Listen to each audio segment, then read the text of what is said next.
Magic Without Fears Hermetic podcast. I'm your host, Frater RC. For more and exclusive episodes, visit magicwithoutfears.com. Thank you for your support.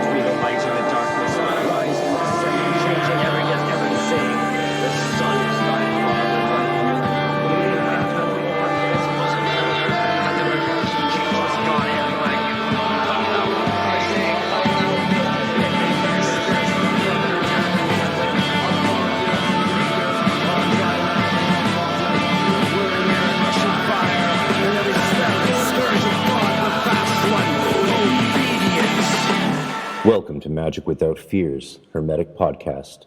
I'm your host, Frater RC. For more and exclusive episodes, visit magicwithoutfears.com. Thank you for your support.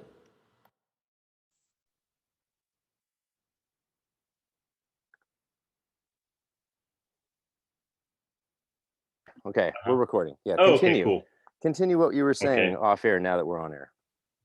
Okay, cool. Yeah, just with the COVID and the live music, live performances, like even me and the little band that we have here, we play like little small shows, but yeah, just missing all the live music that we once, you always appreciated it, but it's like once you take it away, you didn't realize what you had, right? Like, Yeah. it's one of those, it's like even here in Korea, we never did a lockdown, but they did ban a couple things for a while, like the gym was banned. And so just in the past week or two, the gyms have come back. Like it's okay to go to the gym now. And I never thought I would miss the gym in my life this much. Oh, yeah. Like for me, it's the gym. I don't like ever going there. It's one of those things. It's like, okay, just put on your shoes, walk to the gym, just get there. Once I'm there, it's fine. I like exercising. Exactly. Yeah. But it's great once... the inertia to go there, I hate the commercial ones. I like them when they're in the building I live in, or at a university. One is fine, but the commercial ones I find that's where you get some like weirdos. Right. Sometimes, but it's yeah. But it's one of those things. It's like the gym or these live concerts. We really, you start to appreciate things so much more once they're sort of stripped away from you, right? Yeah. That's an adage, I think. Yeah, for losing music for me has been, devastating, far beyond the financial loss, because it was my main income usually. Right, like for big time, right? Like, I could always do a couple shows a month and a few shows a month, make a grand or two, and that's something I relied on for the last 15 years. So to lose that has been tricky, but I don't even care about that. The fact that I can't get together and play with people and interact musically with other musicians has been that's what made me realize that it was never ever about making money at all. It was always about keeping myself alive. That's why I started playing music in grad school, because I was sort of spiritually dying in a way, even in seminary. I just psychologically, like there was a spectrum of my soul that wasn't abundant in hardcore grad school, because it's super academic, right? You're just like footnotes, translation all day, all this like heavy linguistic stuff and big philosophical theories. Like, if you grasp the theory, you probably should be studying a harder one, so you're constantly like hurting your brain. And so I brought music into my life and started playing the Irish bodhrán. It's bodhrán. Is that the flute? The hand drum. Yeah. No, the flute, they just call the flute. Okay. That was my intro. A lot of people start with the hand drum because it's like, oh, I just want to go to the pub, listen to people play Deedly Idle Day, and like hit a little, drum out of time with the rhythm so that people throw things at me. That was the plan. And so I spent $500 on a premium hand drum and picked it up pretty quick. Picked up playing rhythmically much later, but that's how it goes sometimes. But it was fun. I'd go once a week during grad school to this pub, and for 3 hours I'd sit there and drum along to tunes, and that was cool. that was a spiritual release in my body. It was Exactly. just so different. It was just it's just Hmm. you're accessing this whole other part of your being, and I was Exactly. just That's what. smiling the Hmm. whole time. Hmm. That's what I was thinking. Like now, with the COVID stuff, I don't want to stay on COVID forever, but it's just because these topics are Yeah, you relevant really shouldn't even to call our it that on a lives. podcast, because then they're gonna think it's like about the They're podcast is gonna about. flag it. Hey, I'm a we're big talking fan about of. COVID. This podcast is I'm a banned. fan of the Canadian. Yeah, I'm a fan of the Canadian lawyer who calls it the My Sharona Cyrus. My Yeah, Sharonas. I Yeah. think the My Sharona Cyrus. That's a good reference term for musicians. I think There you go. that's. My Corona. Yeah, exactly. But what was I saying? Yeah, the fact that like when you're playing music or you're getting together with other people and playing music, it's almost like a magical act or rite in itself, right? Like you have the solo practitioner where you're jamming alone, right? And then the getting together with other people and having to be open to their what they bring to the table and whatnot, right? But it's with music and then also with the gym. I think this is how a lot of people they sort of exercise their demons in a way or their emotions, and it's sort of a spiritual cleansing process, right? When you hit a good workout, you just feel fresh and clean, and you get all the stress and toxins and negative energy out of your body, right? Yeah. Um, Whatever you're holding on to in a way. And then the same thing with music, right? Like you're talking about, it's sort of this emotional release and a chance to express maybe emotions that you're holding on to earlier in the day or the week. And Yeah. then when you tell people they can't do that, what do you think is going to happen, right? Like you're going to have all these people with pent up energy. The demons are cannot be exercised, right? And they're Who at home knows? alone. It's It's sort of dangerous. They might, it's dangerous. Yeah. they might Mhm. start rioting or storming places. Who knows what could happen, hypothetically. Right. Yeah, it's not like that ever happened. Yeah, I as long mean, as that's I been think we're a happening. long way off of riots and stormings, but it could happen. Yeah, Um, someday, it's someday. good to Mhm. break a sweat, man. Like, actually, right 20 minutes before we just sat down now, I was like, I've been working all day, which means staring at a screen all day and looking at books and stuff and communicating with people. And Mhm. so I had to go to the corner store for something. So I ran both ways, and I'm still dripping with Mm. sweat right now. But I feel awake, like I had just woken up for the first time today. It does that to you, right? Mm. It sort of makes you feel, oh, okay, I'm covered in sweat, and I was just out of breath. I don't know, resets the mental clock, exercise, and that's what's really great. I'm a bike rider mainly for my form of exercise, but I do love lifting, and I mainly love martial arts, like everything from Oh, nice. ninjutsu to fencing, and which I've always taught fencing usually wherever I could, whenever I was going anywhere. Especially Mhm. because a lot of places focus on foil and epee, but I specialize in saber. So it's like, oh, someone who can really do the fine tuning works of saber and stuff. And it's just such a release, and that's all canceled here Mhm. still. Music is all has Mm. I wanted to tell you this because I'm so jealous you guys still have a band going and a music going, because like they sort of have Mhm. brought back music a little bit here in Vancouver, but the people, my friends who have been reached out, the venues are saying to the professionals, um, look, because we can't have full capacity, and because it's been so down, where I'm going with this, don't you? Have been so financially hard up, we're not Right. necessarily really going to be able to pay you what you normally get paid, but we'll give you something. It's like, Uh, well, guess what, folks? Normally we don't get paid that much. Like if you get 500 to a grand for a gig, that's a big mhm. deal actually for most local musicians. That would be a huge deal for a Oh, lot of yeah. local musicians. So if Mm. you're saying to a musician that's, up until the virus was making 50 to 80 grand a year from music, and you're like, we'll throw you like 50 or $60. It's like, Mm. they may as So well you not do get it. That's right. not even the cost of the transport of the gear. So Oh, that's what they're wow. trying to do. Yeah. And I think they're gonna be on that note, play that. They're gonna ride and grind on that tonic for a long time. So Oh, yeah. for sure. So it's For sure. I guess we're back to scholarship and magic, eh, bro? Yeah, exactly, exactly. I don't know, but in another way, like I guess that people are at home more and they're probably listening to music. That's one thing, like the streaming stuff, I guess it screwed a lot of artists, right? Oh yeah. The Spotify like sent people me were thinking, said my music mhm, was more listened to last month than ever in my life. And but mm, they won't pay me anything. All I Jesus. could do Yeah. is have like one of my buddies who's in music publishing, they'll send them a letter and be like, pay up all this money you owe for the last 10 years or remove the music. Mm. They'll just remove the music. They've already built their Oh, platforms on our sweat and blood. They don't need us anymore, and they'd actually rather not right. have us around. So we Right. really have to rethink Mhm. our approach again. Right. Exactly. I remember when streaming was coming out and people were like, yeah, it's a chance to get rid of the the big music companies and the corrupt heads of all these companies that are just raping the artists. And then and then look at the result is like Spotify, I think, pays less than the record executives were paying any of the artists, right? Like it just Yeah, got even worse. yeah, and Yeah. they're literally too big to sue. Like Taylor Swift, Mm, I believe, failed to sue them. Yeah. yeah, it's insane. And if It's Taylor insane. Swift can't sue you, you know you're immortal. Because Tay Tay can Yeah. do about just about anything she wants. As as uh as the man said, Ron White said, "It's Taylor's world. Mm. We're just living in it." That's pretty So funny. yeah, That is pretty funny. they'll But yeah, actually if a mega artist, if like a huge, I think like Jay-Z and a bunch of other artists tried to get together. I remember reading about it a they're few trying to years get their ago. masters back.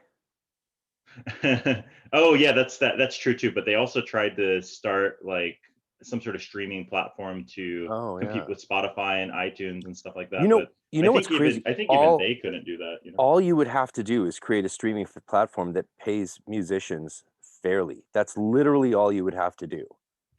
Hmm, that's You a good know, point. like I've talked to my friends who work in app development, and I've said to them like, "Hey, basically, since I know you, the only step between making us all, for between us all being rich with an app is just literally having the idea. Because you know, you work for a corporation that does and develop these things. He tests them. He's also a musician. Hmm. It's like really the only Hmm. thing, the question barrier to success is the idea, and therefore its Mm. execution, right? And he's like, "Yep." I'm like, "That's pretty cool." We actually live in a time Mm. where there's all these people out there. If you literally just have a valid idea and you can test ideas, right? They're not amorphous and vague. You can test them and Mhm. try them. And if you have the idea, you know, one of those ideas that when you tell it to everyone you tell it to, they're all like, "Holy shit, that's the one. That's do it." You know, those ideas do Yeah. come along, and we live in a time where you can actually have those ideas, and boom, overnight, pretty much you're there. Like we're in that age where you Mhm. can actually write that catchy a tune if that's your thing, and if it is that good, like that's how Halsey blew up, that's how Little Xan blew up. A lot of people blew up by just putting out Mhm. one song that people couldn't stop listening to overnight, and that works, and that's what's the positive Mhm. side of all this. Exactly, exactly. It's a chance that that's one thing is a lot of people are definitely, including us to an extent, right now we're complaining about some stuff, but on the other hand, it We're is a shooting the chance shit. to, yeah, we're shooting the shit, but it's just sort of stuff we miss because of the COVID stuff. But at the same time, it is a chance to develop yourself in other ways too, right? Like if anything, it's been a chance for people to be a little bit more introspective or to look and maybe do some inner work or reflect rather than, we've all been sort of stuck in the rat race, busy, caught in the next meeting or different sort of stimulus and whatnot, right? But the fact that you have to shut your door and you're now, hey, I'm stuck with myself. I never Yeah, now I actually have to face my own bullshit, right? Instead of you know, yeah, constantly avoiding myself. Now it's like the lockdown is kind of in a way making people face their own demons, look at themselves in the mirror, maybe ooh, do some ooh. sort of And we'll inner talk work, about right? facing demons and Facing demons. Yeah. Galatia So and all that. But it's also a great time right. to write and Mhm. record. Yeah, because you can actually like my Mhm. friends who own studios here, normally like, Mhm. you know, I can go in and record if I have something good anyway, but like, you know, Mhm. right now it's like even if even if it's a prime time slot they normally charge for, they'll work with you. I've talked to them, and you can get the pro musician friends of yours who normally are on tour, like you know Mhm. the guitarist I like to work with the last few years, he's normally on tour with famous bands backing them up, but he's not right now. And I was like, Mhm. hey, should we lay down some tracks? He's like, yeah man, you just call me and then we do it. I'm like, Yeah. awesome. So but you know, Nice. I have thrown myself for the last couple of years into this other stuff, you know, back scholarship and writing and stuff, and so I'm Mm. enjoying that a lot as well. There's still always too much to do and not enough hours in the day, really. Like, you know, if you're inflamed with life and prayer and all that good stuff. I Mm. mean, so yeah, let's be optimistic. Mhm. I'm going to try and be more optimistic here on out. because, you know, the dramas sort of passed in the world, and now we, I feel, are really at this point where we're either going to head straight into Black Mirror land, or we might Right. sort of just at least hold ourselves out of that enough to have some semblance of the world before. Though I don't really Mm. want the world before, like, you know, I mean, all this stuff about like the way our Western first world relates to the other countries of the world. I don't like that. I don't like the way we relate to the First Nations people in Canada. I don't think you guys like Hmm. that in the States. Like, we don't want things to go back. We don't want them to go. We just don't want them to go bad. So how can we all live to make Mm. things not go badly? And that brings us Right. to art, and the art of magic, especially, I think, because I Mm. still stand by my statement that this is a great time for magic. You know, Mm. people are opened up. It feels like the whole world's been so, the best time to change is right after trauma. That's when your symbolic universe has been shattered, essentially, and you get to Hmm. reconstruct it in potentially a better way. So I feel like the whole planet Mm. right now, it has the opportunity to reconstruct its symbolic self in a healthier way, and then let that manifest going forward. It is possible. So Mm. I don't know. Oh, for sure. How do you It's feel about that, it, and about your role as a magician in the world? Because you've that's started a this pretty podcast, you've started Praxis of the Obscure. I jumped on it right away because I listened to the 2 episodes. I don't know how I heard about them, but I just Mhm. liked them, and I liked your style, and I liked your voice, and I thought you were a really good natural interviewer. And I was like, I need to talk to this guy, and so we hooked up, and now you're hooking up with everybody like a little slut. Yeah, exactly. Exactly. Maybe I should put a condom over my microphone that I'm using. I don't want to get any digital herpes, as they say, right? Right. Like a good podcaster boy. Right, right. Well, But stay away from EA Kurting then. right, I'm right, joking. I don't know him. right. He's just in the demonic stuff. It probably has got like, you got to be careful Right. with Well, joking about people having STDs, but right. Yeah, that's true. Right. it's a Don't want to demonic get sued for STD. slander. You don't want to catch a demonic STD. I Right, don't know right, what that right. would look like. But so you've sent me. Uh-huh. Pardon Not me, as easily guiding. cured by antibiotics, I hear. The demons don't take the antibiotics don't quite work on them, I hear.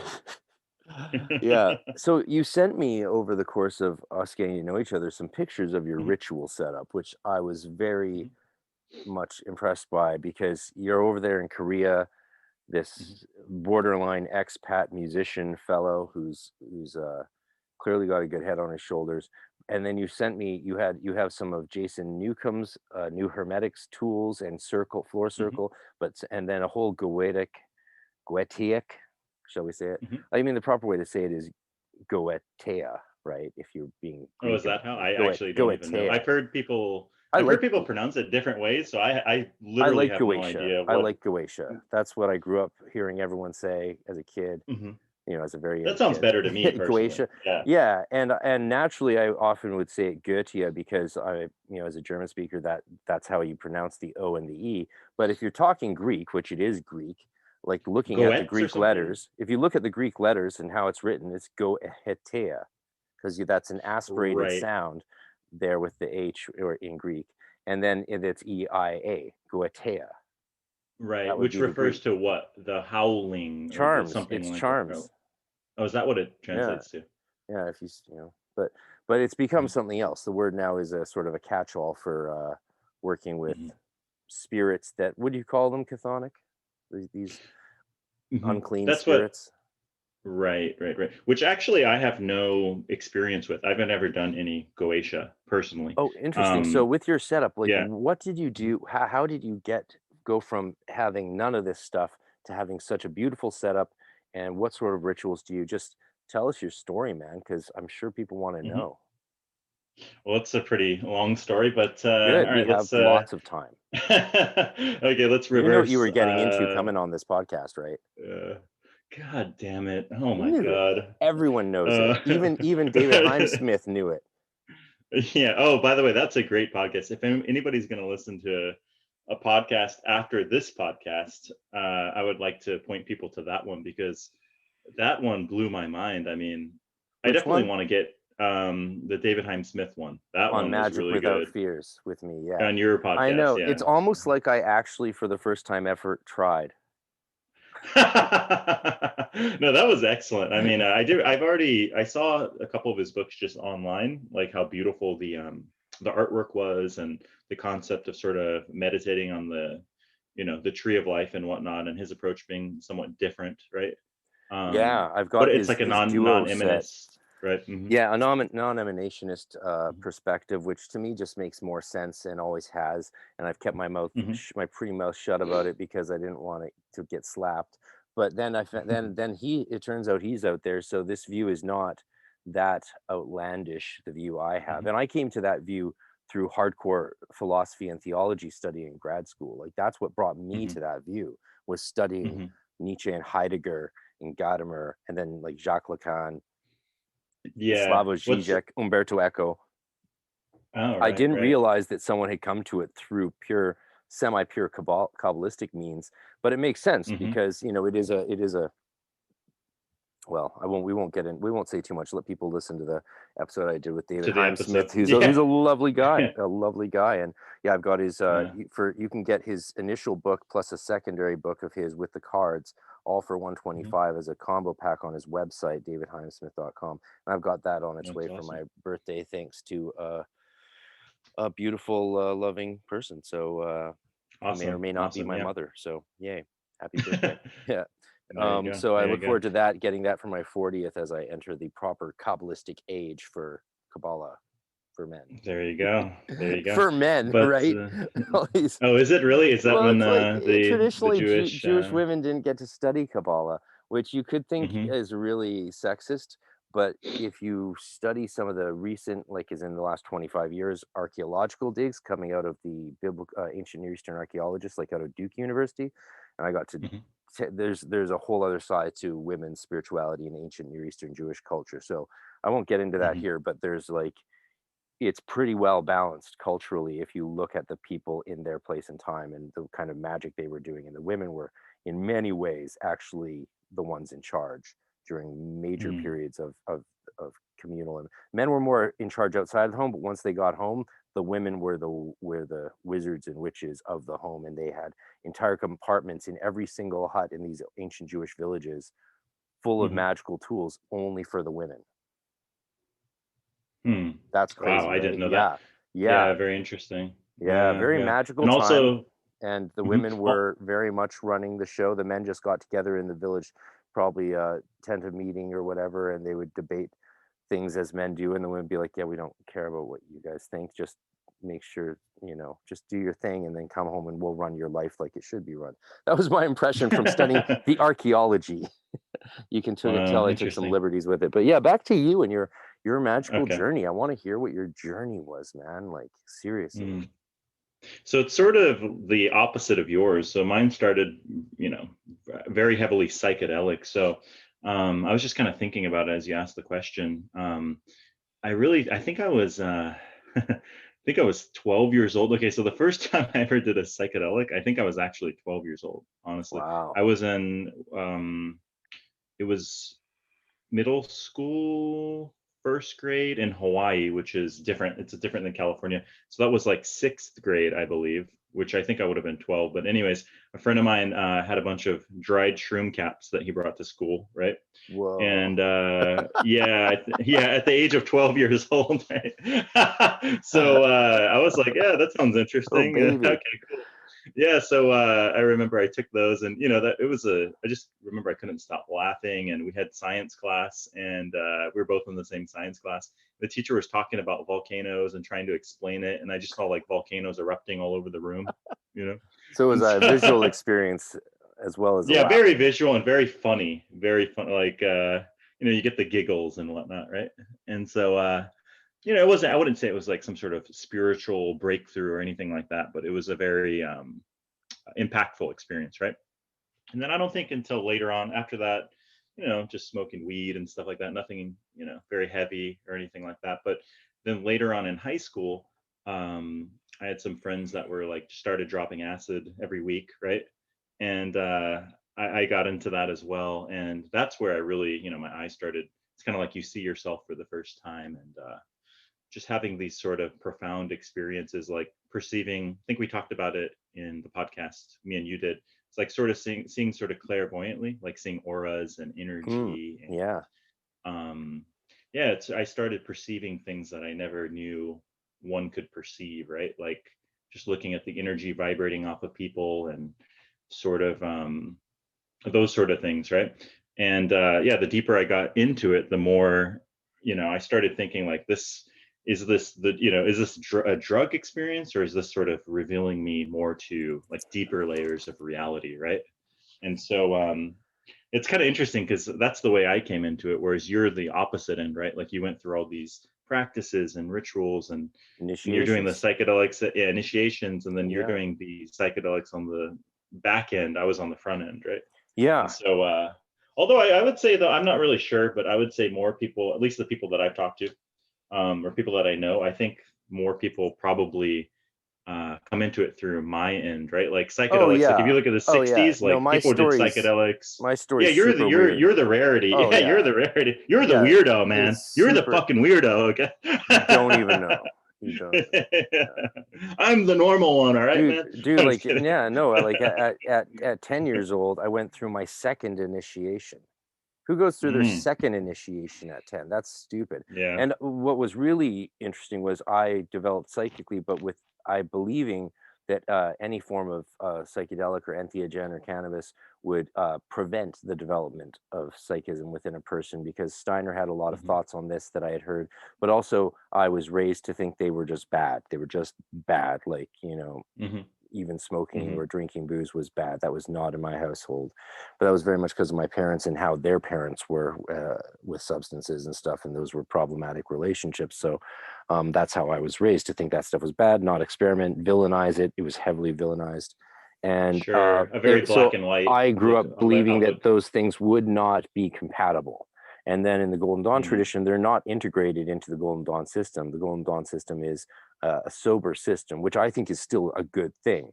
In the inner hmm. order, you'll hear two people talk about entheogen use sparingly, again, because it's sort of left up to the person, same as like sex magic. It's like that's not something that the whole temple or inner order needs to be present for if someone wants to do psychedelics or sex magic, right? Like, you're an adult, Hmm. do it on your own, or do it however with whoever you want. That doesn't need to be an Right. official order thing, like it was for Crowley or even older groups of Masons and Rosicrucian Hashishin and stuff. So, Hmm. but it is Hmm. part of the tradition, and what's been cool to experiment with it as an adult, getting on in years, is to learn more about it and to learn where I was right and where I was wrong. And as far as the Hmm. influence of psychic development, I was definitely wrong. The impact psychically that my DMT experiences in the last couple of years have Mm. had on me psychically are shocking. like Sure, sure, like sure. to the point that I'm sometimes in states where I can completely blindfold myself and test myself and see as clear as day what's around me. That's a new thing. This is Mm. very new. I haven't mentioned it to anyone yet, but it's fucking scary as fuck to me, like, because Mm. you'll hear people say they can do all kinds of things, but like, well, look, test it out, like, sort of prove it to yourself, and then if you can Sure. replicate it, prove it to others. Otherwise, shut up, right? Like, you don't want Right. to. If someone's like, I knew a guy who could do pyrokinesis or throw a fireball once, it's like, no. Like, if I am 100% sure if people were able to replicate those sort of things, we would all know Hmm. about it, the whole planet. And if they didn't Sure. let the whole planet know about it, then I think what they're doing is then they're maybe arguably evil by holding back Hmm. such new discoveries, right? Like hiding Exactly. hiding aliens or alien technology from us. I don't think there's anyone out there who's like, oh, well, that could be for our benefit. It's like, no. If you're concealing alien technologies or civilizations or species, you are misanthropic to the extreme. You are against Oh, human life, in my opinion. for sure. For In my sure. For not sure. so fucking humble opinion on that one. So did you have Mm. actual sense of psychic development from doing repeated entheogen experiments, or you just from drug use Oh in high yeah. school? Like, Oh tell me yeah. more Most about that. Tell definitely. me more about that, because I just So didn't have that mhm. experience, and people around me in the school who told me they had those experiences, I wrote them off, and I was wrong. Mm.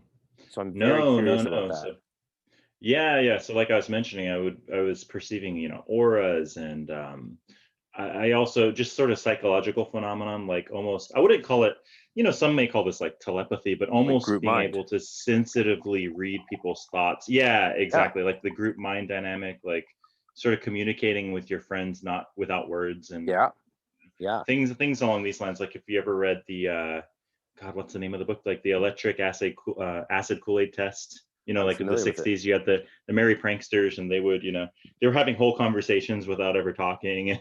Yeah, they were.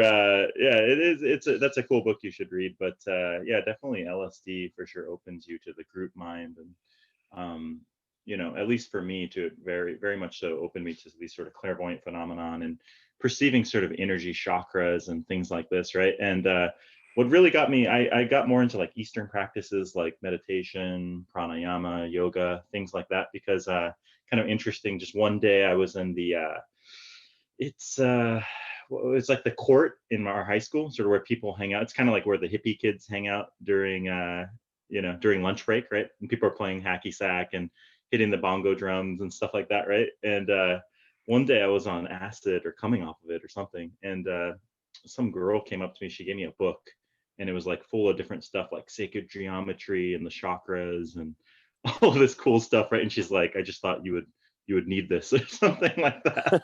'Cause As yeah, you were there yeah, smelling a leaf from a low-hanging tree branch, right. It's like a movie, right? Like tasting here, it, lick, do lick. you She's want to like, I dive think you further? need this. No, it's something. Yeah, exactly, exactly. That's Like, would you like awesome. to dive further down the rabbit hole? I'm like, all right. So, yeah, yeah, yeah. So then I started doing these like chakra practices and Kundalini breathing and stuff like that, which I heard you talk about with your transcendent, or what was it, the Yeah, TM TM. movement, right? Yeah, Yeah, yeah. That's like mantra yoga, right? And yeah. Everything mhm. from like, like the typical practices. What is it, Vajrayana, all that. What's the breathing? I let it Mhm, go mhm. so long ago. It's Anyway, continue.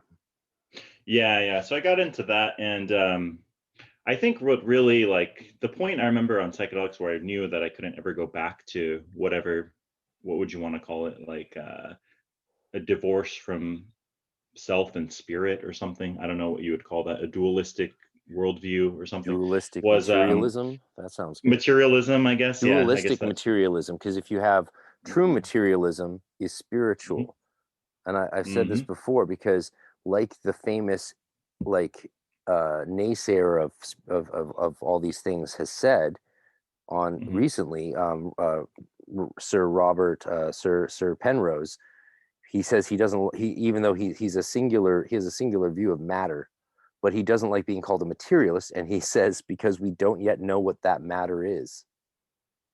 mm. And I love Interesting, that. right? Right. It's like, That is cool. Yeah. and calling someone a materialist tends to imply the old connotation of matter, or matter materialist, like Mm, clunk clunk clunk, bang the mm. bang the surface. Whereas that's not the kind of singular materialist he is. He's like, there's one energy substance, there's a matter to the universe, and we don't understand it. That's a problem. Right, right. Right? All matter is energy, Or like the other two condensed into a scientists I slow talked a vibration. lot with last year, who have designed 5,000 custom lenses to perceive dark matter. And that project's either been launched already, or in this institute in Texas, or is going to be launched. And they think it'll be the first Mhm. one that's successful. They really do think it will successfully perceive dark matter. And I was saying to the Wow. scientists, because they're the daughter and and husband of Granny Rainbow, who I worked with. And I was talking to them, Mm. asking them all the crazy questions that someone who's read the Kabbalion wants to ask a real quantum physicist and Uh-huh. engineers, right? All those real, I'm Uh-huh. like, I was like, time, tell me about time. And they're like, oh, no, you're wrong. This is time. I'm like, okay, so that's that. But then I was like, reality, dark matter. Is it one thing, Mhm. multiple things? They're like, we don't know. We just don't know if it's all one thing or if it's many things. I was like, because Right. we only perceive like part of reality. She's like, you only perceive less than 5% of reality, and held up her hand. I was just like, damn, that's hot. Like, Yeah, that's what the That's impression that I exciting. got doing. Yeah, that's the impression that I got doing psychedelics, was like it was opening your mind, or what, opening your, it was clearing your lens of sort of like the reality is happening, we're only just perceiving such a limited scope of it. And so I felt like doing psychedelics allowed me to see more of the what was happening around me and Yeah, inside of me, right? yeah, And so like I said, the what I was saying earlier was a real breakthrough. I had several crazy breakthrough experiences, but one of them was where it's like the can't go back experience. Was I was on my couch and just laying down, and then I looked down. All of a sudden, I was outside of my body. Like I popped out, and I looked yeah, down at my body, and I thought, "Oh, I'm dead." Like I saw a cold body without, like me, my spirit looking down on my body, right? And I actually thought I died. Like, oh, maybe I took too much. Although acid itself, it's not like what's interesting about a lot of these psychedelics, the toxicity is virtually like zero. I mean, you have yeah, to do like so much of it. yeah. It's almost impossible to die, really, right? You're going to be tripping so hard you won't be able to take enough to die, probably. But Yeah, and you could be um, in unsafe environments or put yourself in an unsafe. mhm, I yeah. once when I took 9 tabs of acid, I walked up and Hmm. down the same stairwell in an apartment building for 2.5 hours. Because every time I got to the top, thought I was supposed to go to the bottom, and every time I got to the bottom, I thought I was supposed to go to the top. And Yeah. by the end, I just sat down and held my head, and I was like, "I'm dead. I'm dead. This is Well, purgatory." And then eventually I figured because yeah. I didn't know how to open the You're door stuck in a handles. loop. And when I Yeah, tried, you're yeah, I stuck was in in a a loop. loop, and it was a long journey before that and after that. But it did have the necessary outcome that I wanted, which was I Hmm. wanted to break free. I did 9 tabs. I did a massive, crazy dose of acid too, because Hmm. a few Hmm. months earlier, I had lost my best friend to suicide, and she was Oh, 22, or right before her 21st birthday, actually. And I was like, it was too much for me to even handle. I was seeing a therapist about her loss, but I hmm. did that, and I broke out of whatever despair cycle I was in. Even my therapist at the time, who I was fortunate enough to get to do a bit of work with, he was like, you know what, it's a shame. He's like, he's 66 years old at the time. He's like, it is a shame that we are not, in certain instances, allowed to even recommend this sort of thing, because we know Hmm. for a fact that it can help in the right person, the right place, the right time, set and Oh, setting, for sure. right? And he's Sure. like, you're exhibiting. He's like, we worked for another 6 months together, and then just didn't need to. It was you're getting out of a cycle of that sort of therapeutic process when you stop Hmm. talking about any issues, and you just start talking about life or medieval Hmm. philosophy or something else, right? You start talking about objective Right. things, and it's just like, yeah, I don't Hmm. really have much reason. I don't feel I need to see you anymore. And Hmm. so they can be Hmm. really powerful tools to heal from No, traumas, definitely. especially like the loss of such a close friend and that sort of thing. So, but again, you want to Hmm. be careful. You got to be careful, and you never Oh know. yeah. Oh yeah. Never know how bad it can go. You can definitely lose your mind. Oh Um, yeah. Yeah, that's one thing about psychedelics. I'm not, I do actually think most people should try them, but if you have, some sort of psychological issues, or even if you don't, I mean, even if you're psychologically sound and you're doing them too often or at too high a doses, there's always a risk. Like, once you open Pandora's box, it's like, and you never really know what's gonna come out, right? it's So interesting, sort of like mhm, it's almost like they are designed to help us integrate our experiences in this reality, not escape mhm, from our experiences of this reality. So I think if you're the mhm, kind of person who's doing them to escape from your experience of this mhm, reality on a fundamental level, that mhm, I think maybe that's what's dangerous, whereas mm. what you're doing is struggling with is integrating and appreciating this reality. Then it might be, I don't know, I'm spitballing here. Mhm, mhm. Yeah, yeah. Um, like I was saying, for me, like once I had that experience where I like popped out of my body, I thought it was basically like a near death experience, out of body experience, right? Where I actually thought I was dead. And I looked down and I realized that, I maybe I am dead. And it was sort of like that set in, like, Yeah. oh, maybe I am dead. But it's actually not, it's okay. There's no reason to worry, no reason to fret. Um, And I but can't I remember, did did you have say these this thoughts was like, Was this psychedelic inspired or just Yeah, natural? this was psychedelic. This was psychedelic, yeah. Okay, And so, but the interesting. only I just remember having thoughts like, oh, but there's things to do, or it's not complete yet, or something like that, right? Like it's still not. I'm dead, and it's okay. But Many miles to go before I rest. yeah, exactly. And around that time, I popped right back into my body, and yeah, I just Cool. remember when I was in that state, everything was backwards. Like they say when you're looking at reality, your brain sort of flips the image backwards. You know what I'm talking Mm-hmm. about? Where Mm-hmm. it's like what you're seeing is actually the reverse. Like when you look at a mirror, everything's in reverse, right? And that's sort of how I was seeing the world, was sort of in this reverse way, right? And then I flipped back into my body, and yeah, once I had that experience, it was sort of like I can't just pretend like there's not more going on here, right? So um Yeah. yeah, that was pretty powerful. Then, like I said, I got into those books, the different meditation practices and whatnot. Did that for a while, and What I did exactly go off. did you what meditation practices did you find the most helpful? Because usually we read a bunch, Mhm. try a few, and then there's one or two that we're like, that's the thing for me right now. Okay. I felt that way Yeah, when I I was. discovered Franz Barden's breakdowns of the Mhm, initial practices in Hermeticism. Like some of them are basically the same as mhm, the Golden Dawn mhm. meditations, and some of them are different. Then there's of course the later on crazy Son Goku supernatural fantasy stuff, but a lot of the earlier ones I was like, okay, this is the kind of breakdown that's really benefiting me because I'm going through these very nuanced stages of stuff, and I'm trying to do them in a Western context rather than an Eastern yogic context, which because the yoga Mhm, thing I had issues with from childhood. But mhm, did you find any exact techniques, meditation techniques that were most powerful for you? mhm. Yeah, I would say there was a few. Like I got into there was like some Kundalini practices, sort of like the breath of fire and stuff like that, right? And I did go to this.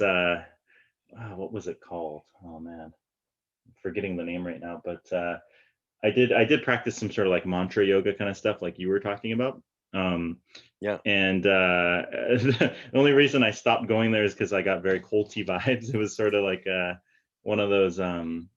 I don't know. I would say it was quite culty. It was cool. Don't get me wrong. It was sort of like a retreat kind of thing, but it was cool. They're growing their own organic vegetables, and there was like yoga classes in the morning, and I was staying there for a short period of time. But I don't know. I got some sort of weird culty vibe, so I ended up leaving that place. But yeah, different forms of meditation. Like also got into a little bit of like qigong kind of stuff too. Like Cool. yeah. There was this qigong class they had at a park near my place, and so those kind of techniques were really cool too. It was sort of kind of combining. It was along the same lines of like the chakras, right, where you're moving energy in your body, and um, focusing on those sort of things, right? Breathing energy in and out, right? And so yeah, there are a handful of techniques like that I really got into, and and then I think I had mentioned to you maybe off air, but I had a grandfather who was a Mason, like 33rd degree Scottish Rite, and I always saw these like weird symbols all over my place and all over his place, like swords in the closet and all this stuff, right? And so Yeah. sort of at a young age, even being interested in all this symbology, and I never really knew exactly what it was. I heard a little bit about it here and there, but that sort of opened my eyes. I didn't really get into the Western esotericism stuff until much later, I would say. Like it was sort of always in the background, but I never really dived into it until probably years later, So when until did like that maybe happen? after. How old were you when uh, you took that first step into the pool of Western esotericism? mhm. I would say it was after college. I think the first thing, God, I don't even really exactly remember how I found. I had all this background. Like I said, I had my grandpa's stuff all over the Mason stuff and Rosicrucian stuff all over the house, and then just seeing different stuff like that. But I think it was a handful of years ago, maybe like 7 8 years ago. Somehow I don't even remember how I came upon it, but it was the Rigardi book, The Golden Dawn. Yeah. And I'm failing to remember exactly how I got my hands on it. I think it was think I started looking up like Freemasonry and stuff like that because my grandpa had passed Yeah. away, and like Yeah. I think that's what it was. Is after he passed away, then I started sort of like digging down that rabbit hole, like because he was such a cool guy. I mean, he was so well rounded and got a lot of Yeah. influence from him because he was so unique compared to anyone else that I met. Like he would meet Republicans and then he would sort of pick their brain. He would sort of validate them. Oh yeah, I agree with what you're saying. Oh, why do you think that way? Oh, okay, I can see where you're coming from. He was always trying to get a full view of everything, right? Instead of like, no, you're wrong because we need more healthcare. Instead of this adversarial sort of approach to arguing or communicating with people, his whole Yeah. thing was like trying to get both views of all, whether it's religion or That politics really is the or initiatic or initiatory approach to the world, right? It's like bringing both we sides have these together. we have so ingrained into our souls the powers or the images of these two pillars of white and Hmm. black, force and form, and all Yeah, teachings revolve around going between them, always going between them, always. exactly, And so exactly. So, that's mhm, gonna make you a different kind of person. mhm. That's a different mysteries. It's almost in a way the mystery of the Trinity as opposed to the mystery of the duality point of view, right?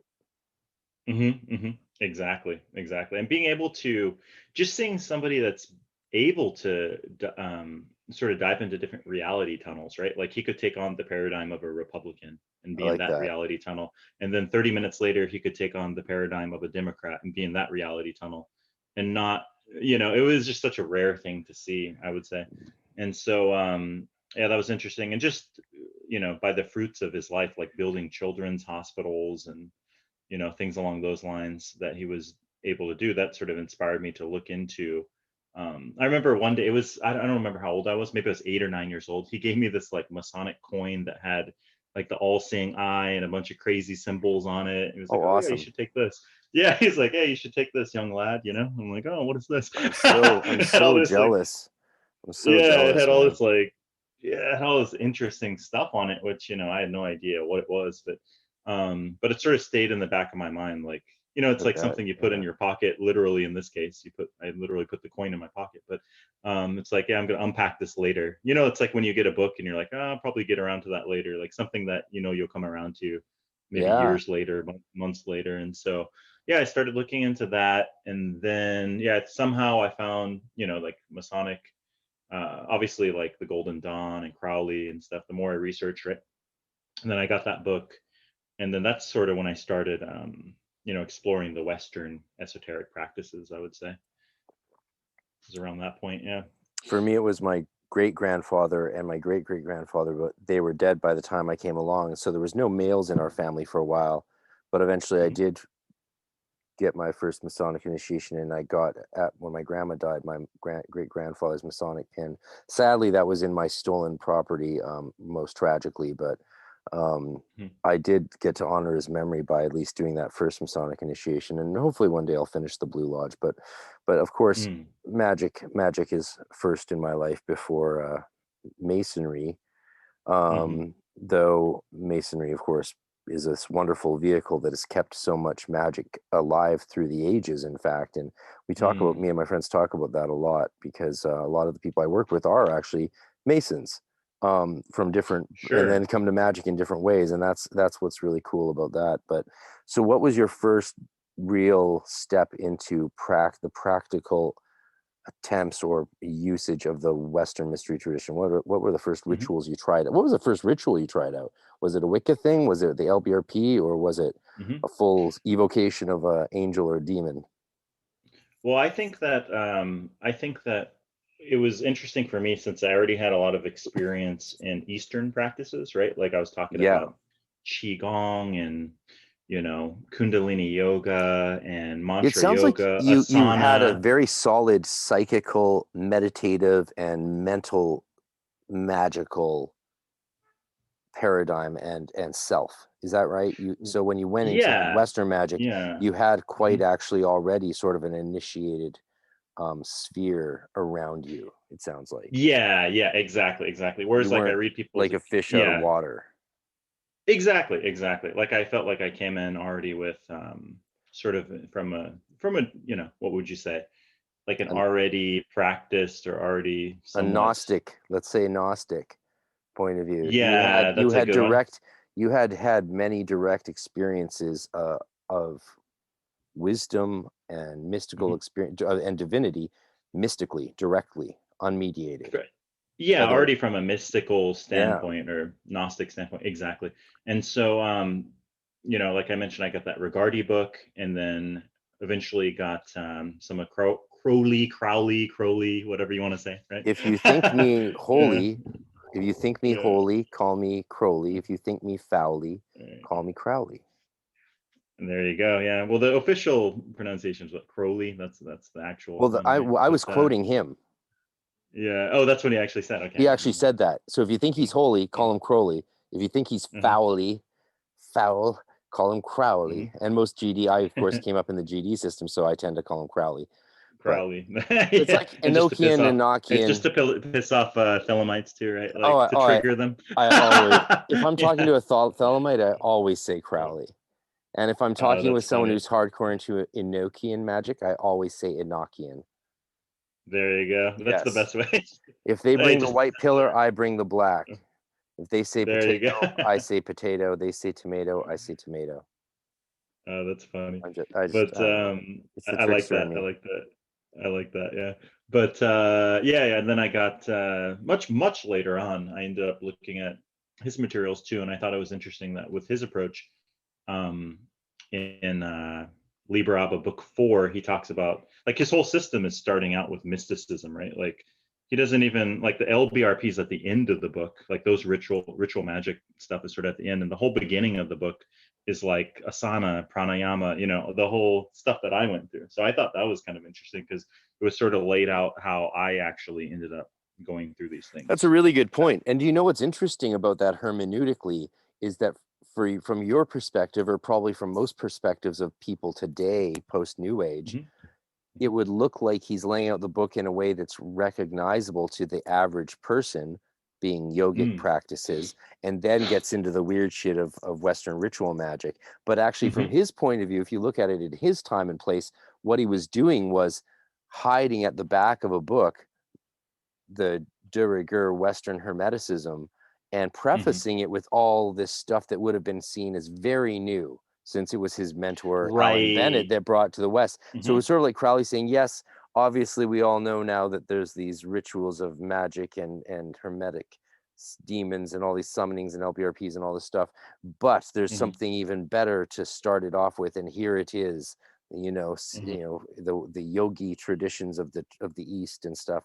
So from his Right. perspective, he was Sort of giving us, even like weird and heretical in a way, right? Like yeah. Isn't that we're the interesting to think Western that tradition, not the Eastern. it really shows you Right. the shift hermeneutically of from his time to our time, whereas Mhm. the author's intention was to surprise you with something new as preamble Mhm. to something familiar. But the perspective now would be that he's starting with something familiar that every new ager with the set of Lululemons would know, and then going into some crazy occult pentagram ritual. Mhm. It's Mhm. interesting. I don't know.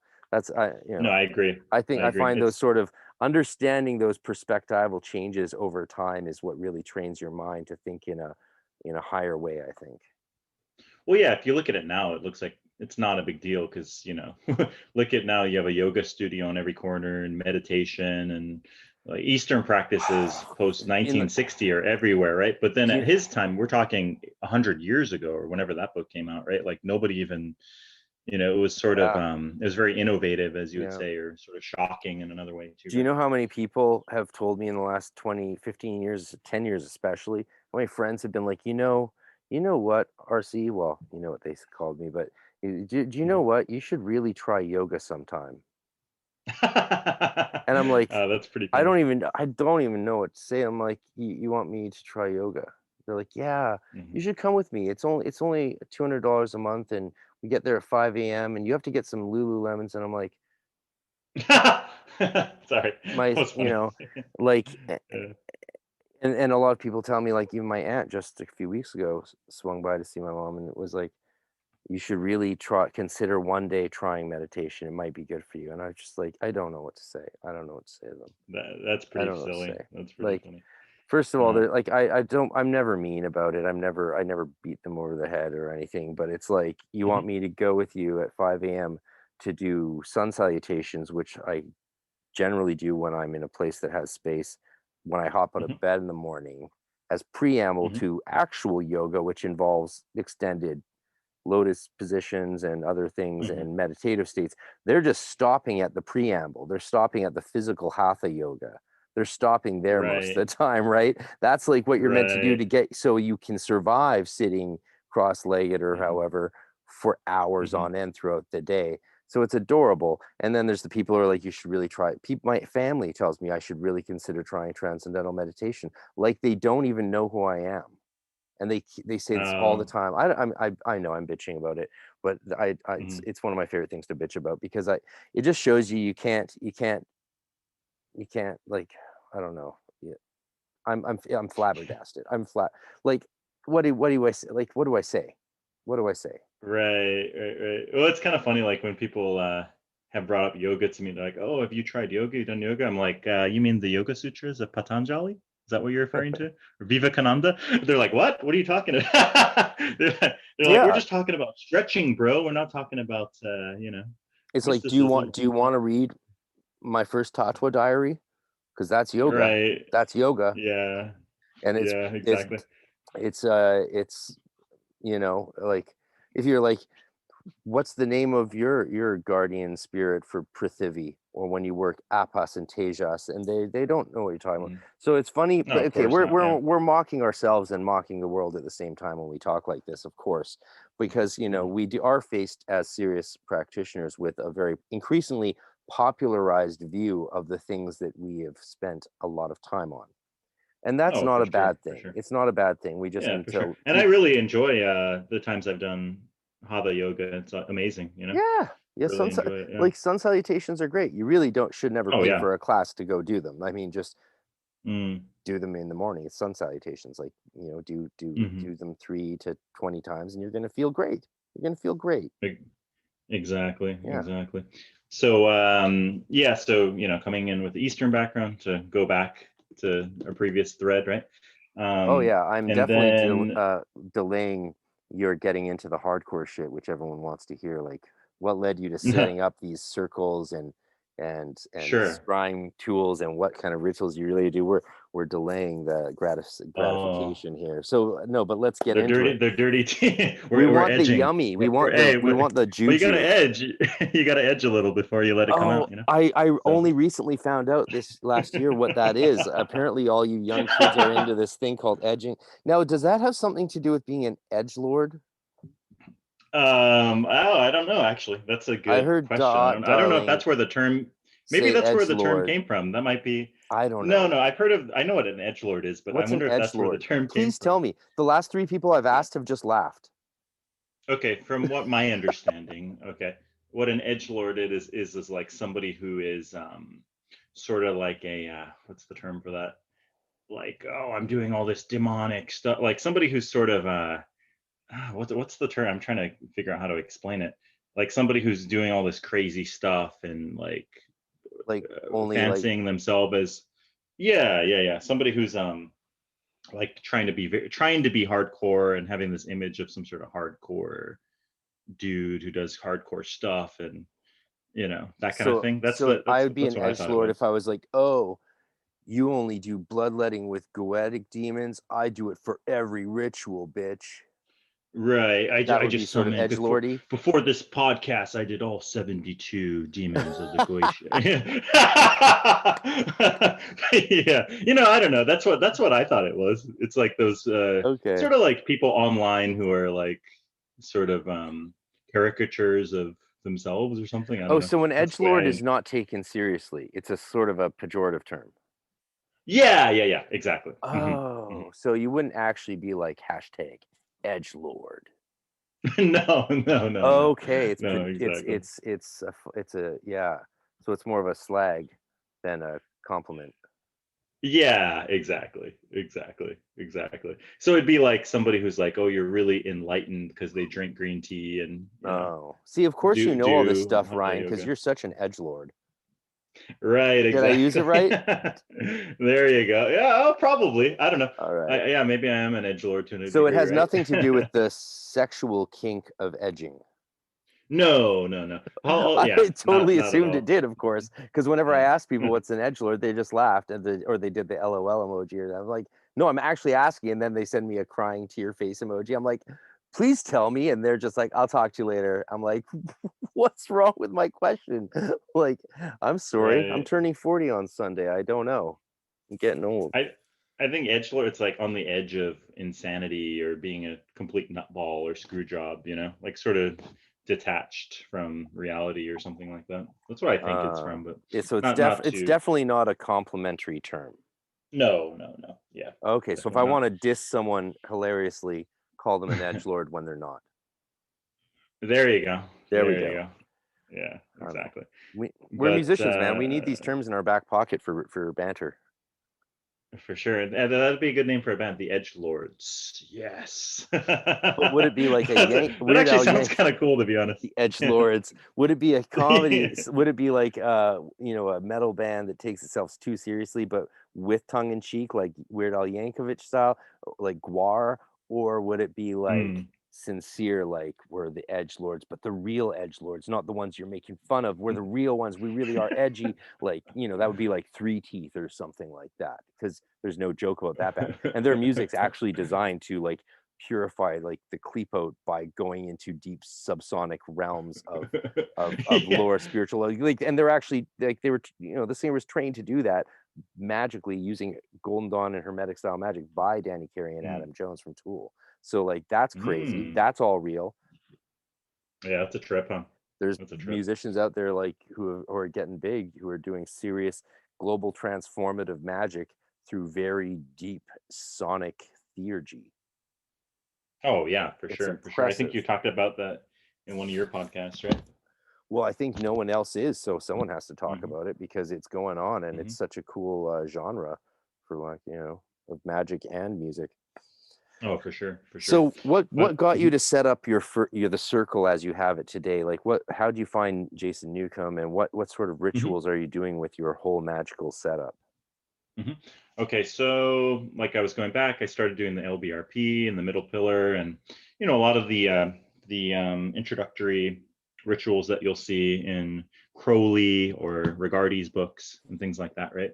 And then just diving deeper into those practices. And then, okay, to kind of segue this to Tool. So I Oh remember, yeah. like, I'm a huge Tool fan. I'm a huge Tool fan. Yes. So I saw them live so many Tool. times, sober and on psychedelics. And even if you're not on psychedelics, the whole experience of the The concert that they last put time they were together in with their, Vancouver, I went uh, with 3 grams of mhm. mushrooms, and Oh, there you my go. two friends didn't show. So I was alone in between these two seats with a gram for each of us. So I took all 3 grams, which is not a Hmm. lot for me, but for a concert, that's sufficient. And I sort of remember the concert. I heard it, but the main thing I remember is that Maynard was talking to me the whole time and telling me how special this show was for him and for me, and like narrating everything from where I saw him on stage up in, like, I was sort of to the side of the stage, but I could Hmm. which was cool because I was upset at first to miss the laser show, which was Hmm. phenomenal apparently. But I was like upset, but the mushrooms were like, no, it's meant to be. And I was like, how do you know it's meant to be? And then I hear Maynard's voice, man. I'm like, he's like, because I want you to see what we're doing behind the stage. I want you to see the pedals we're hitting. This is just for you. It's just you and me here. And I was like, Maynard, Maynard? And he's like, yeah, yeah. And he talked me through the whole show. And it That's was hilarious.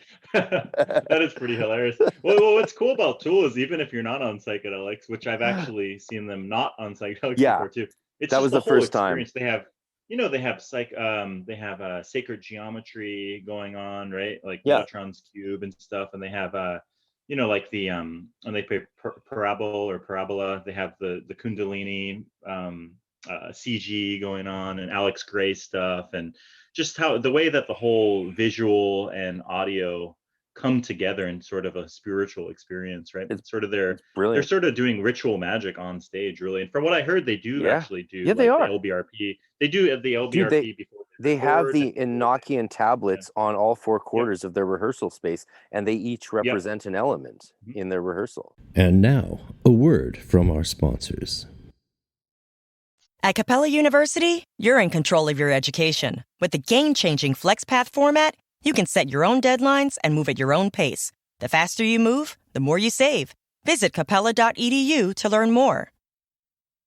Introducing Force Factor Fundamentals. Exclusively at the Vitamin Shop, these men's health essentials have clinically studied ingredients like biopurine for enhanced absorption. Yohimbine, pine bark, and L-arginine can help you strengthen blood flow and heighten passion with doses that may bring you the results you crave. Now you can save 20% on Force Factor, including the fundamentals at the Vitamin Shop. Get these men's health game changers in your life at any The Vitamin Shop store or vitaminshop.com.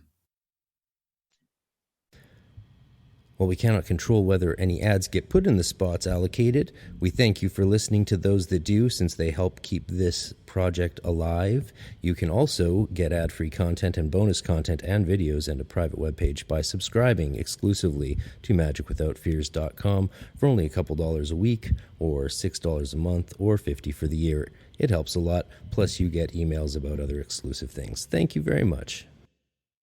Exactly. And then Danny Carey has that like Sigillum de meth that he brings around to, like, even some of, like, he has Enochian sigils and stuff like that on some of his toolkit, right?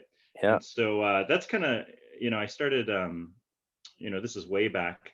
I remember looking up a song on Lateralis, which was like a very influential album on me because that was in high school. I used to listen to that like daily, right? And there was a song called Schism's about the Golden Dawn. There you go. That would be an interesting podcast. But he has that's what they said. Oh, interesting. Okay. Yeah, I mean, thematically, like as a vague thematic idea, right? Mm-hmm, Like, because obviously they like any masterful musicians, they're going to take the basic idea and extend it to the ends of the universe. But But yeah, just getting into finding out they have these like Enochian words in some of their songs and like different stuff like that, right? Yeah. So like really, let's see, hold on. Yeah, so in the album Lateralis, here, you can pull it up right now. Let me see. I think it translates to the voice of God or something like that. Let's see. So if you look up, there's a song towards the end. Yeah, Fape de Oid, which translates to the voice of God, I think, in Enochian, actually. And so it's one of the last songs. It's just like, it's not actually a song. It's sort of this weird recorded radio thing where it's, do you remember Art Bell? What was it called? Coast to Coast AM? Do you recall that show?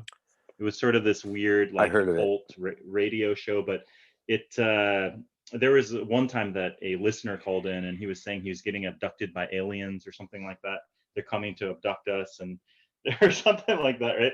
And the entities, these extra dimensional entities are here and they're entering our universe or our world or something like that. And so that they play that in the background, and then the song name is an Enochian name, like these extra dimensional entities, right? So the more I like research this, I was like, so what song is it? And then I remember it's called it's on Lateralis. It's like one of the last songs. You have to look it up, but or I can send it to you. But I just think listeners would love to know, but they'll have to check it out. Yeah, for those who don't called... know, Tool is famous for never publishing official song lyrics, and that allows them freedom to change occasional words while they're doing it live, to have even, they rarely do alternate recordings, but on the few that exist, like Salival, of course, in which there's very explicitly Western esoteric songs named after like Merkava and some other stuff, right? Yeah, exactly. But they don't do official song lists, and that way they don't have to answer for what's in their songs, and what you're hearing isn't necessarily what you think you're hearing. They'll take one thing, say it like another thing, because they're all about the interpretive process. Exactly. So it's called Faip de Oyad is the name of it. Yeah, and so, which I think is the voice of God. And just seeing that, and then like you said, they have the Merkaba, and they have like the Tree of Life on the Salival album. They have the Tree of Life on their on the album art, right? And so my buddy has my old bassist has one of those copies of Salival on vinyl, still in the silver packaging, And after a Tool show, he got it signed by everyone but Maynard. Oh, that's awesome. That would be sick. Apparently that's a collector's item. They were dumbfounded when he pulled it out of his coat and showed it to them as they were loading onto the bus. And they went through hell to get them, because encountering those guys after a show is next to impossible. I think you're more likely to meet them by paying for an expensive wine tasting or something. But he got it. Right. It was crazy. It was like this talisman. We would all just sort of worship in front of it. Like an obelisk, and be like, can I touch it next? It's like, yeah, you can touch it next. That's hilarious. That's awesome, man. It is. Awesome. Yeah, that's super dope. But can you imagine? Yeah, oh man, I would love to have something like that. All I have is like the limited deluxe version of it's got right here, actually, I'm touching it now, of Lateralis on vinyl. But what I have is more special. Nice. They only made 3,500 copies of the live at the 8 Ball recording of Maynard's Project Pussifer, the one that he kicked off the whole project with. I never knew that like, because they did that video in 2001 of Country Boner. Oh, I love that. Right? It's, well, who doesn't? It's Maynard wearing a strap on under a full suit with a wig, dancing around a stage in Arizona, singing "My boner, my boner, my boner won't go down." And then like the famous bridge that goes group sex, which cut. Oh, right. Yeah. Right, so I have that song on vinyl from the Pussifer thing, but this is the original 8 Ball recording of the show from that 8 Ball cafe and billiards, and it's still sealed and everything. But I'm definitely going to pull it out.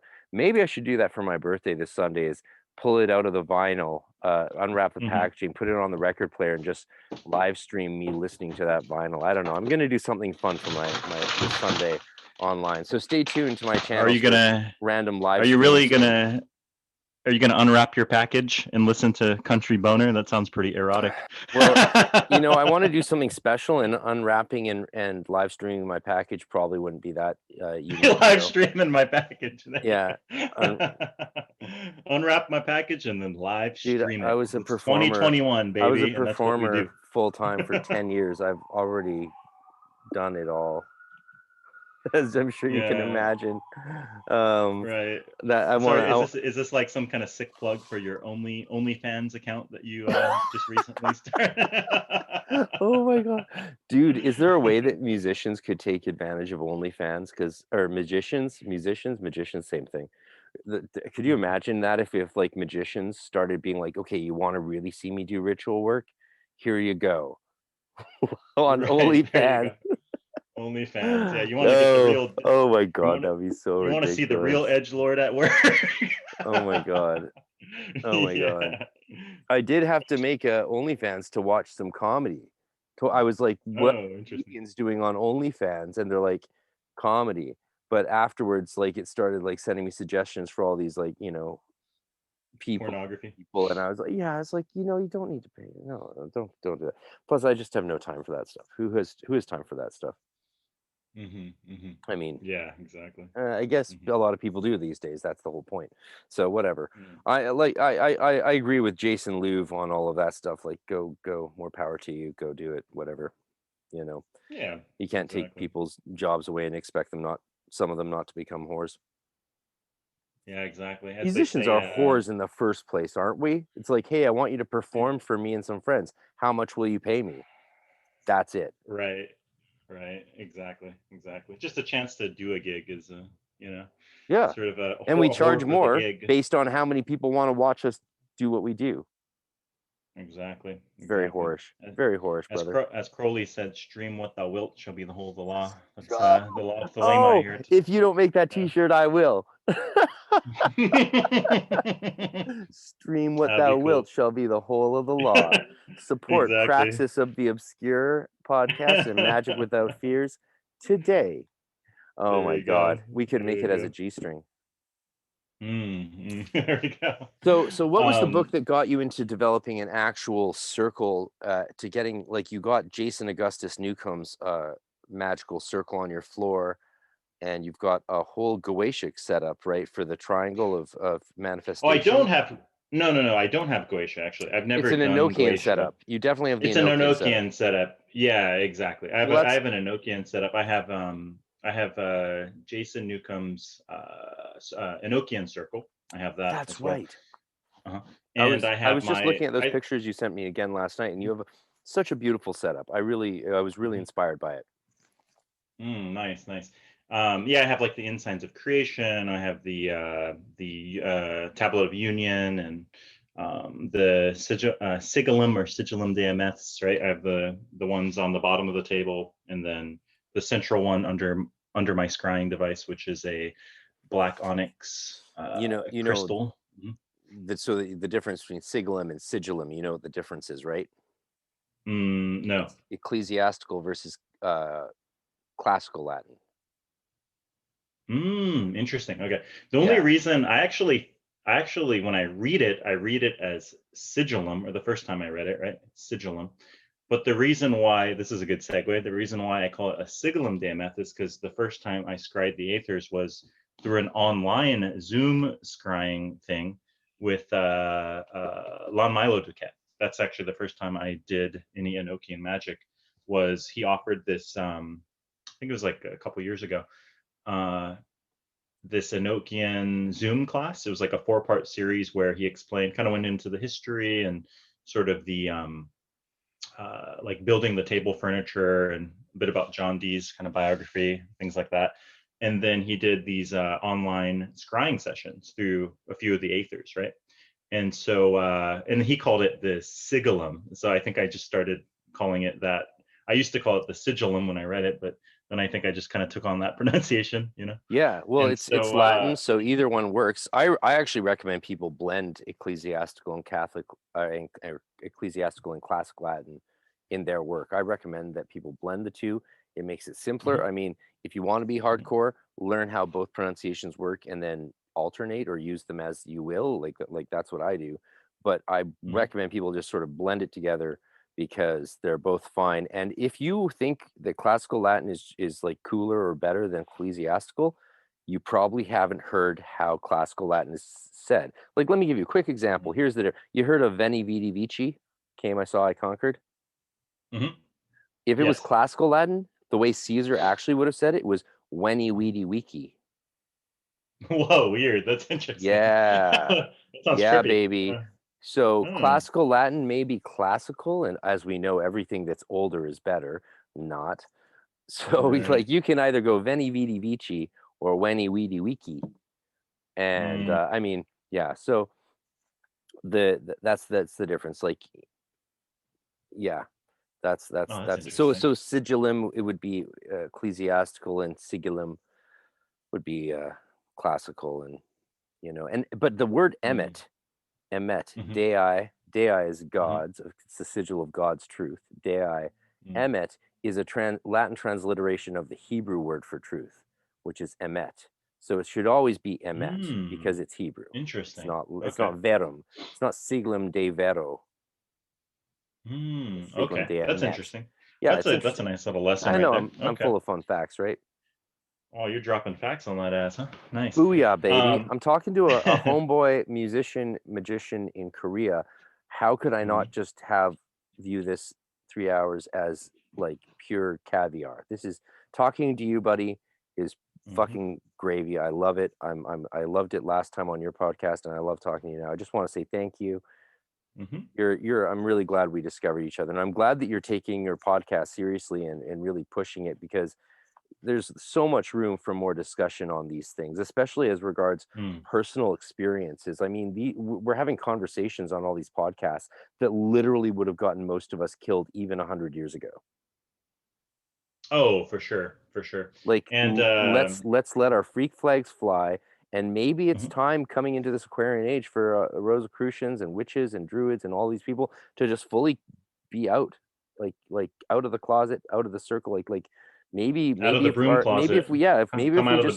Maybe if we stood by our shit a bit more in the public sphere, we might have an impact on the world for the better. Maybe, I don't know. I don't know. And it won't be this generation that decides that, but we could definitely have some sort of influence for the better, I believe.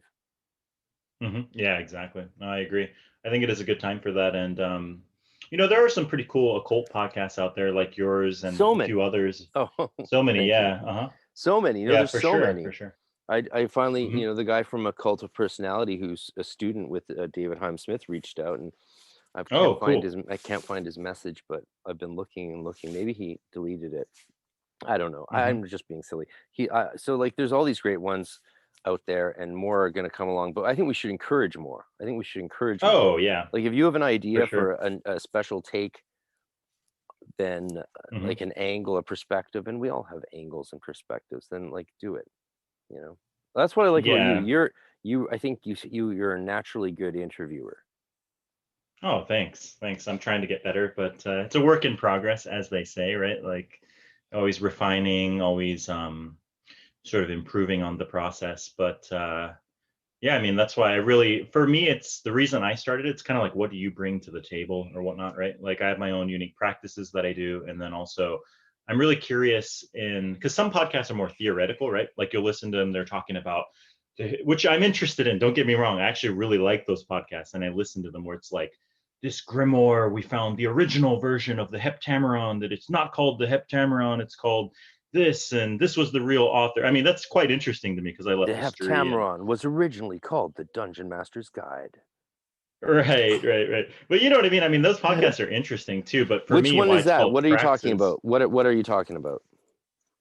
Oh, I don't know. There are a lot of podcasts like that where it's more historical and theoretical, right? Name some for the Um, listeners, because it's not. okay. So, We're for acting example, the like one it's that I just was, you and me here, okay, but there's actually right. thousands of people who will hear this.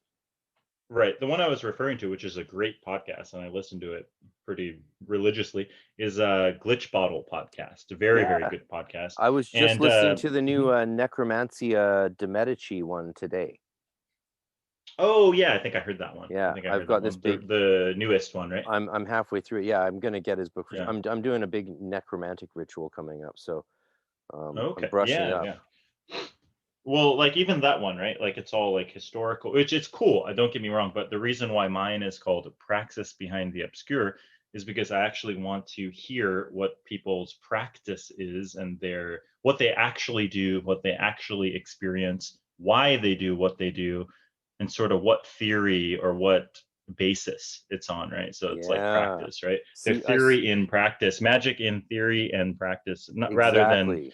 rather than magic in history, and this is an older version, so it's better, which is a lot of material seems to be like that out there these Well, days. But amen. not saying that's Like, wrong or again, right, no, but right? Like, as yeah. you and I have discussed this before. Mhm. Pardon me. There's so much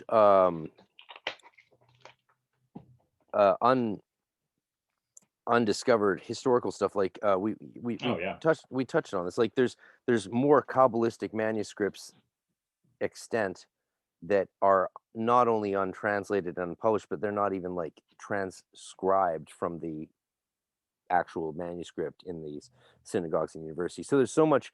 And like, Mhm. my work was on, like, so in seminary I was working on Aramaic spells from the 2nd century that my teacher gave Mhm. me in Aramaic class, and he's like, well, this is some weird stuff that no one's ever translated or probably read in a long time.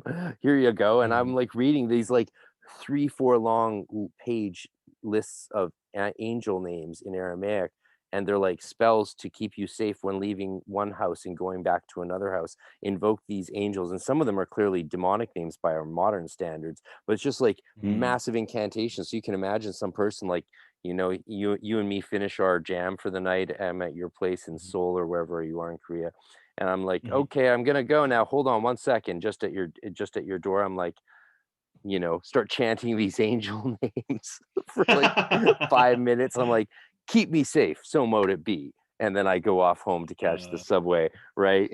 Like, that's so they were doing hilarious. these things all the time. And like, yeah, that stuff's never been published. Like, most of this stuff's never been published.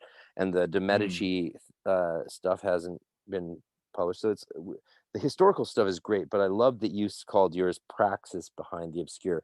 At first, to be honest, Mm. buddy, I thought you were naming your podcast perhaps to piss off Nick Farrell, Oh, that's interesting. That's pretty because funny. he's No, famous. no, He no. famously has a Uh, pet peeve against the word praxis. that's interesting. Now, the reason he has a No, pet no. peeve against it is because he's so tired of all these chumps using the word praxis as a fancy word for practice, Exactly. Actually, you know what? which it isn't. Actually, No. It isn't. Actually, to go back to music, there is a cool band called Praxis, which I really I saw them live actually, many years ago.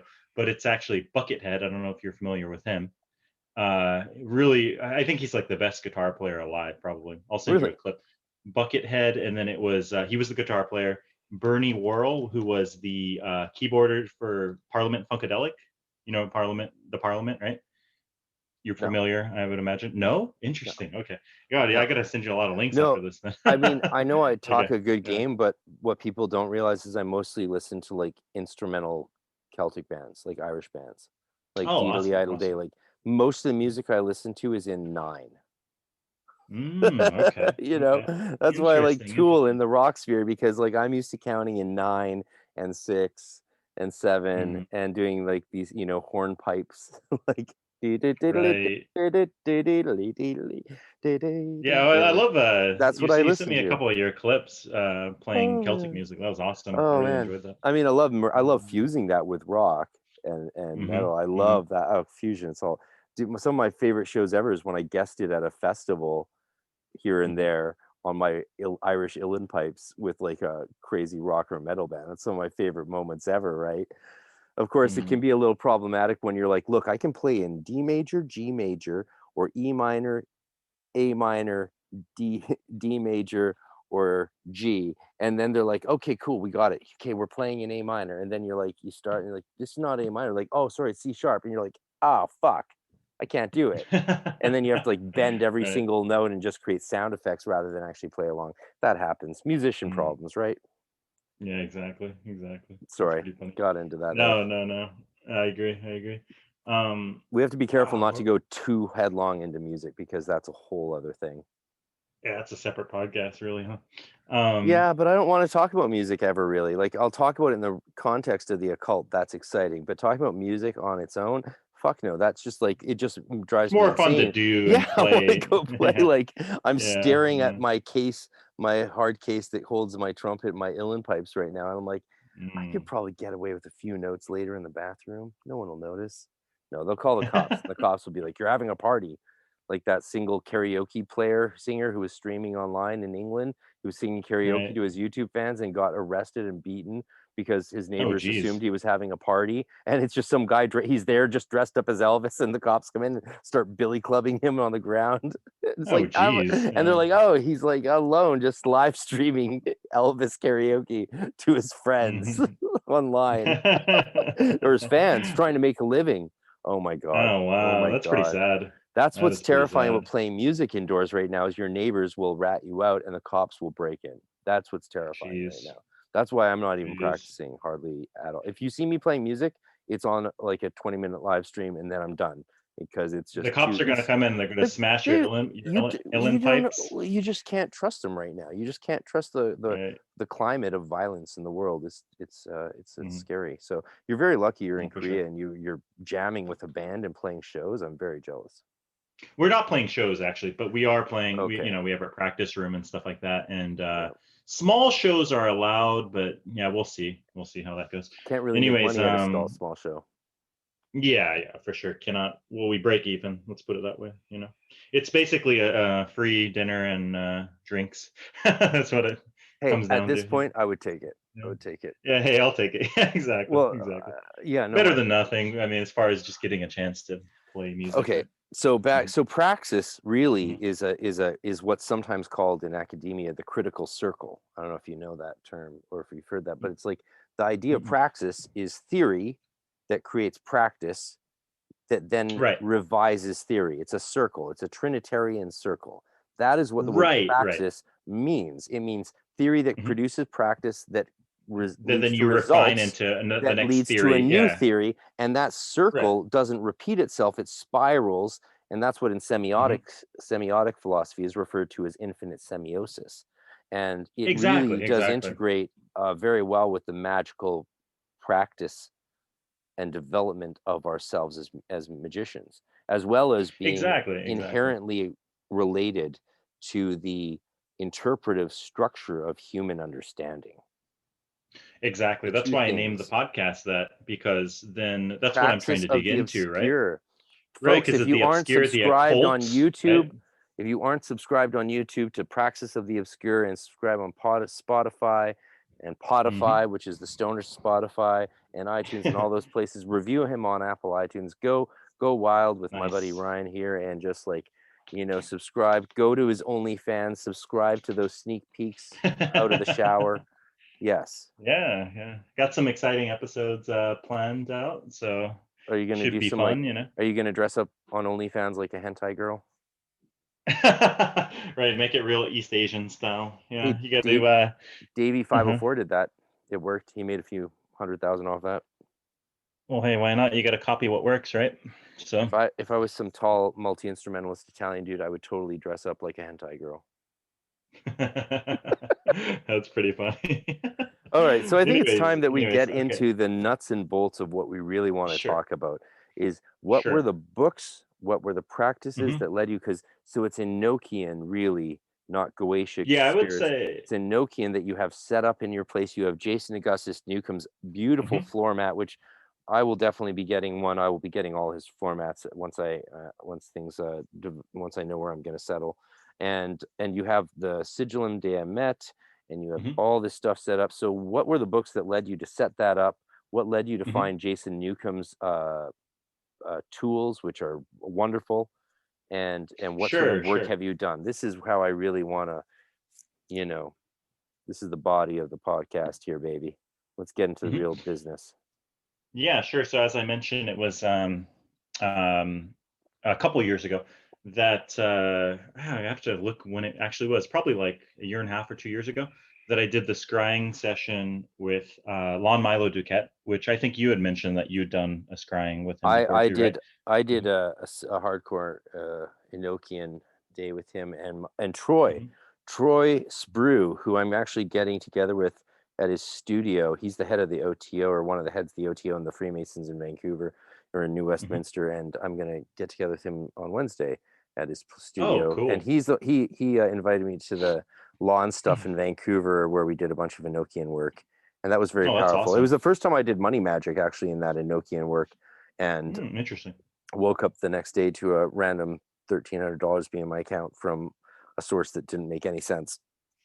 No, that's awesome. That's pretty awesome. Yeah. But yeah, so did that, and then just experiencing it even through Zoom, which you would figure like some people might say, oh, Yeah. that's not going to Yeah. work, Let's talk or about that. Cyber you need magic. to, yeah, you It need to have, works. Why does yeah, I cyber mean, magic work, but astral initiation gets poo-pooed? yeah, exactly. So yeah, I mean, I had a great, profound experience doing the Zoom Enochian scrying session, right? And I really like the way, now that this is a couple years later, like I've seen the Golden Dawn version of Enochian pronunciation, and then there's like the quote unquote traditional D version, and then there's the there's different ways that you can pronounce things in any Well, I language, have an essay. different dialects, right? One of Mhm. my main essays on Amazon, one of my e-manuscripts, addresses this Mhm. issue Mhm. 20 years ago with my roommate Martin, Mhm. and no one has even touched on our comments ever since. The different accents and dialects, right? So Like Lon's version, it sounds more like Italian or Romantic sort of version, right? yeah, so it's So, interesting. You can go check out on Amazon The Call of the Portal by Frater oh, RC. I actually bought Yeah. that. Oh, So yeah. all we did was look at Mhm. this essential. This is like really the Call of the Portal is like the third Enochian thing that you do in the Mhm. GD, because it's what allows you Uh-huh. to cross the abyss and bring down the Mhm. supernals by holding back the demon Choronzon with Mhm. these three divine beings, and we translate the thing and everything. But we looked at pronunciation issues as defined by D, by Mathers, and so on. And that's why even Martin's order, because Martin's the head of his own order, one of the most popular orders around actually in the Golden Dawn today, Mm. with his mentor Pat Zaleski, and Mm. he still uses the pronunciations that we worked up based on our Oh, analyses that interesting. we did together, because he and I did a lot of our advanced work together where we were conjugating the tetragrammaton for the Shem angels. We had to figure this stuff out all Oh, ourselves, right? cool. It wasn't in books yet. It wasn't in books. We just had to Mm. sit up there. Then we go into the temple at 2 a.m. and do 3 hours of ritual work and call it a night. But that's Did all you we guys did. ever sorry to interrupt, did you guys ever publish your the Shim HaMesheroth stuff? No. So we were just looking at basic Enochian stuff because we were both Mhm. in the portal grade at the same time of the Golden Dawn. We were both in Okay. portal. So we were allowed to finally experiment with Enochian stuff properly under Nice. that curriculum. And we went at it. We went at it hard. And we wanted to Mm. understand pronunciation. Now, I really don't like, so in his order, they still do like instead of exarpe, they'll do Mhm. exarepe. And that is Oh, okay. That's that is explicitly out of the study he and I did.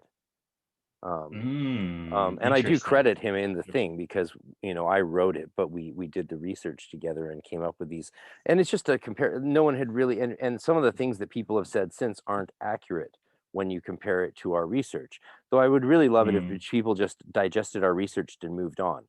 That would be great because we need to all move Right. on. And from my understanding of moving on, what I mean by that is like even more advanced research since then. I think from Tony Fuller, or it's maybe Mhm. from some of the other GD scholars, they've made it very clear that the original Golden Dawn didn't just use what Lon would displace as the Golden Dawn style. Lon Mhm. isn't aware or wasn't aware of the fully nuanced understanding that comes from just pages of handwritten notes that I think Westcott or Mhm. Mathers made. And I think it's Mhm. Farrell or Fuller, one of these guys, of course, who have been like, okay, no, it's clear from these notes that they used Mhm. both these methods of pronunciation. So they didn't necessarily use Mm. the same rules that me and Martin noticed were being used, but Mhm. they do use the I guess the long form pronunciation, like it'd be Mhm. in the call to pro au centre versage goho balta, right? The Mm. fluid, but then they would use the zota kata eka, like the full pronunciation of certain letters, as emphatic points within certain moments of using the language. Interesting. So the original Golden Dawn did Mm. use both As styles. points of emphasis, basically. Yes. Yeah, And interesting. Okay. that I is what gotcha. made total sense to me, because when I did Enochian work with Lon, I Mhm. heard how he did it and I loved how he did it. It made perfect sense. And I loved the Mhm. Golden Dawn method I had learned. And I could instantly see that the two would combine.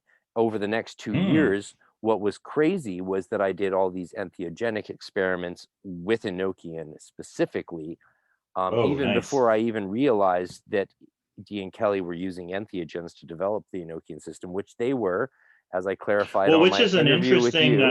I've no, clarified which is that very yeah, it's very undebatably. interesting.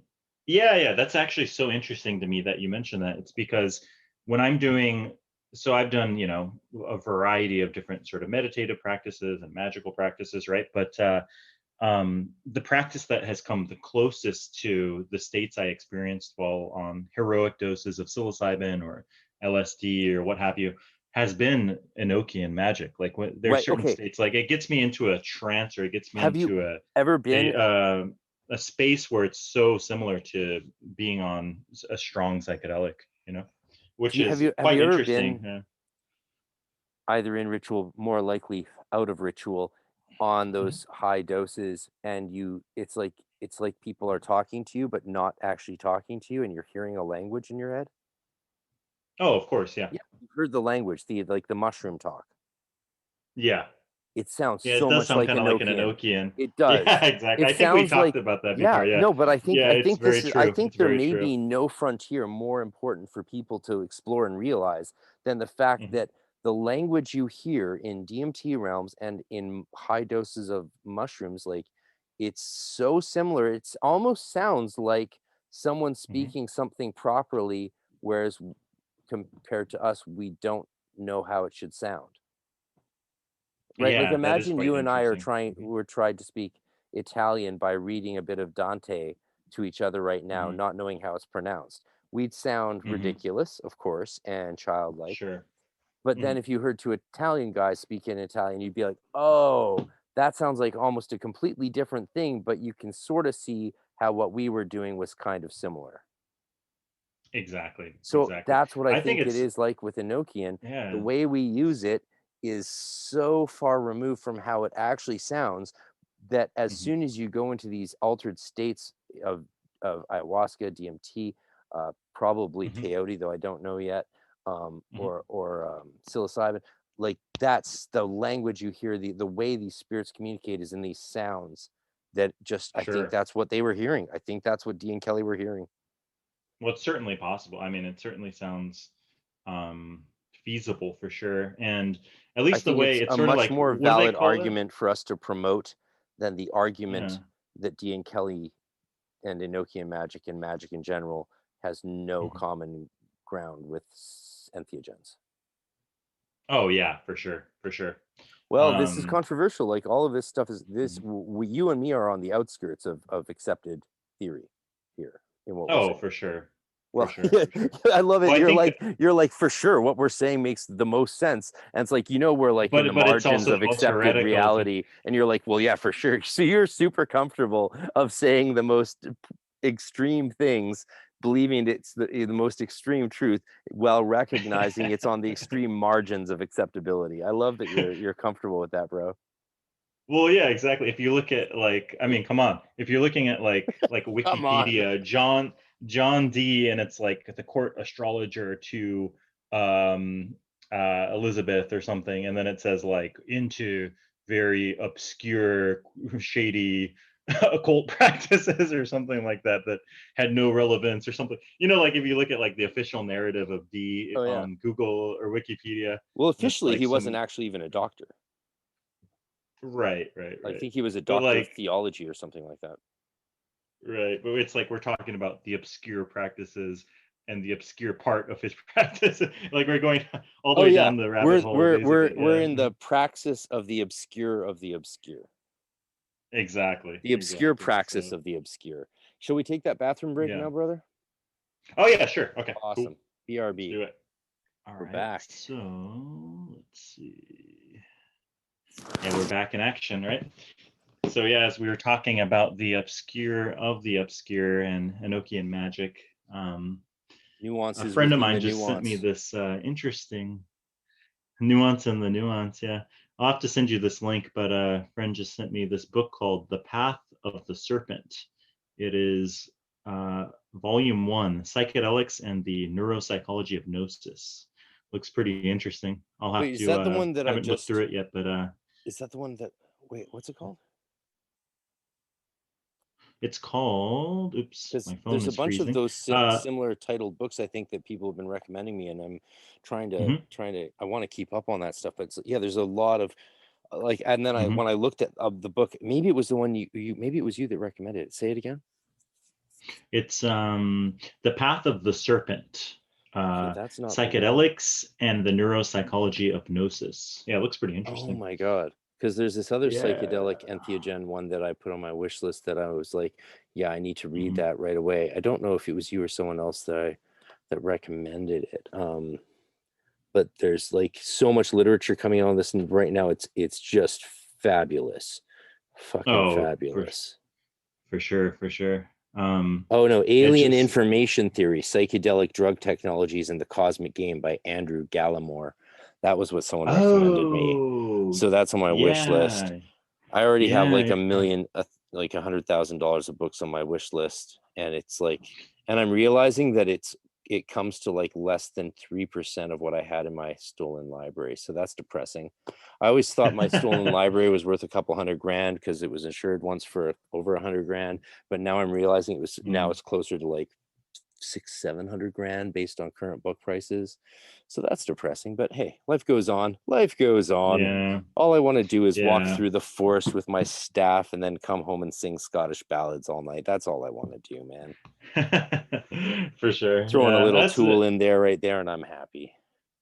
there you go. There you go. So I have to get this Anyway, book so too. What's it called? oh, it's called Path of the Serpent, I believe. Yeah. I'll send you a link I after got it. this. Oh wait, Looks I interesting. searched it and all I got was like role-playing games.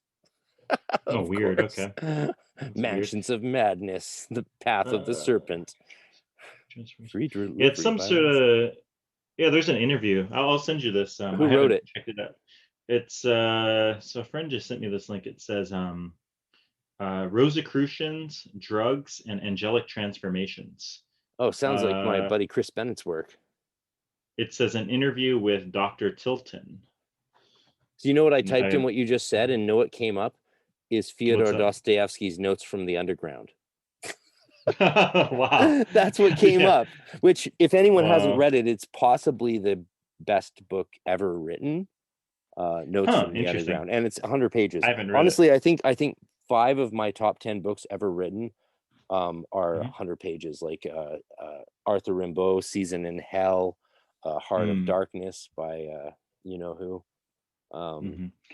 Siddhartha by Herman Hesse. A lot of the best books ever written are 100-page novellas, but Notes from the Underground, it takes the cake. So if you haven't read Notes from the Underground by Dostoevsky, go read it.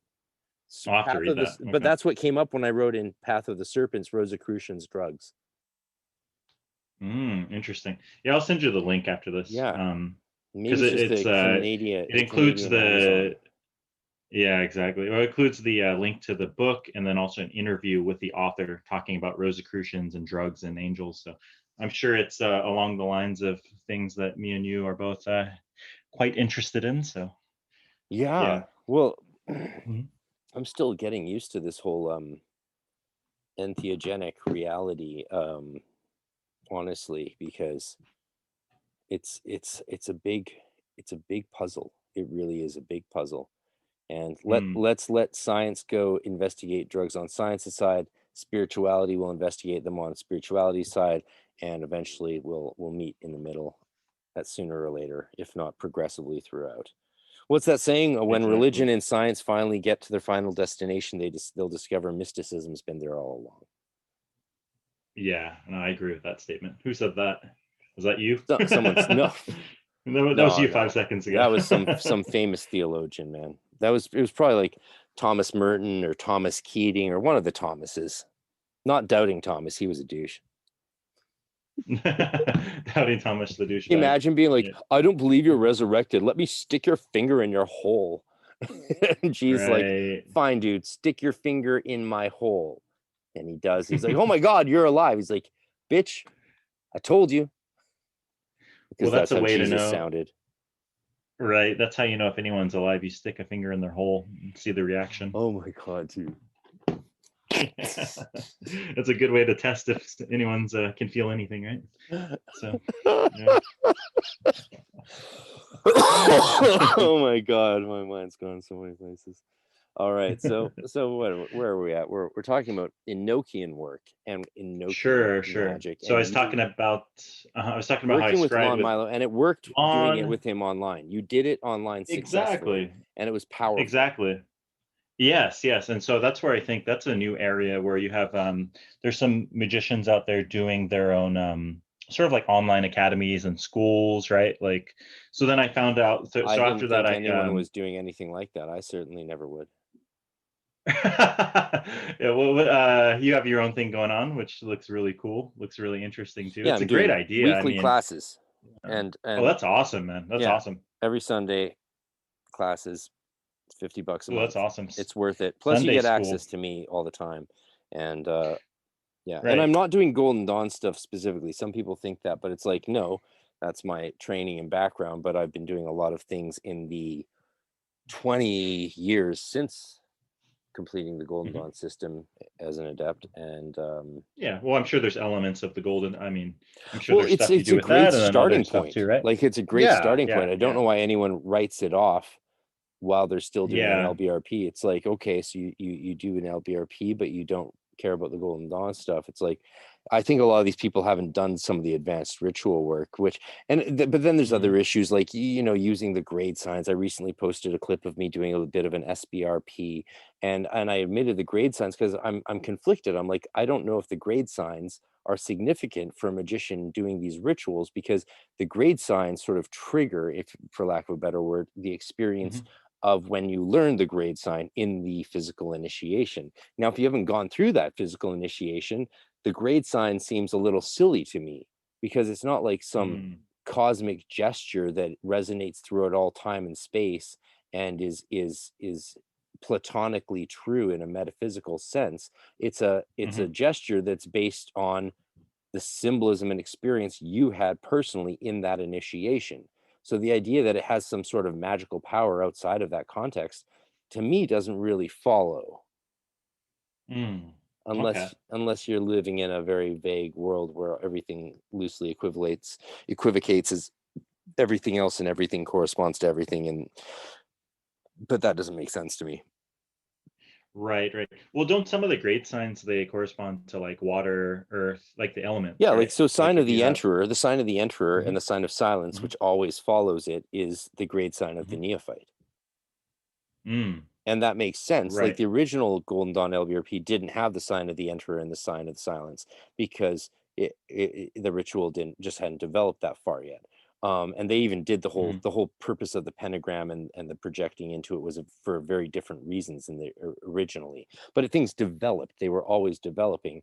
But the grade sure. signs, from that up to the LVX, which is the grade sign of 5 = 6 for the adept that you learn in the 5-6 initiation.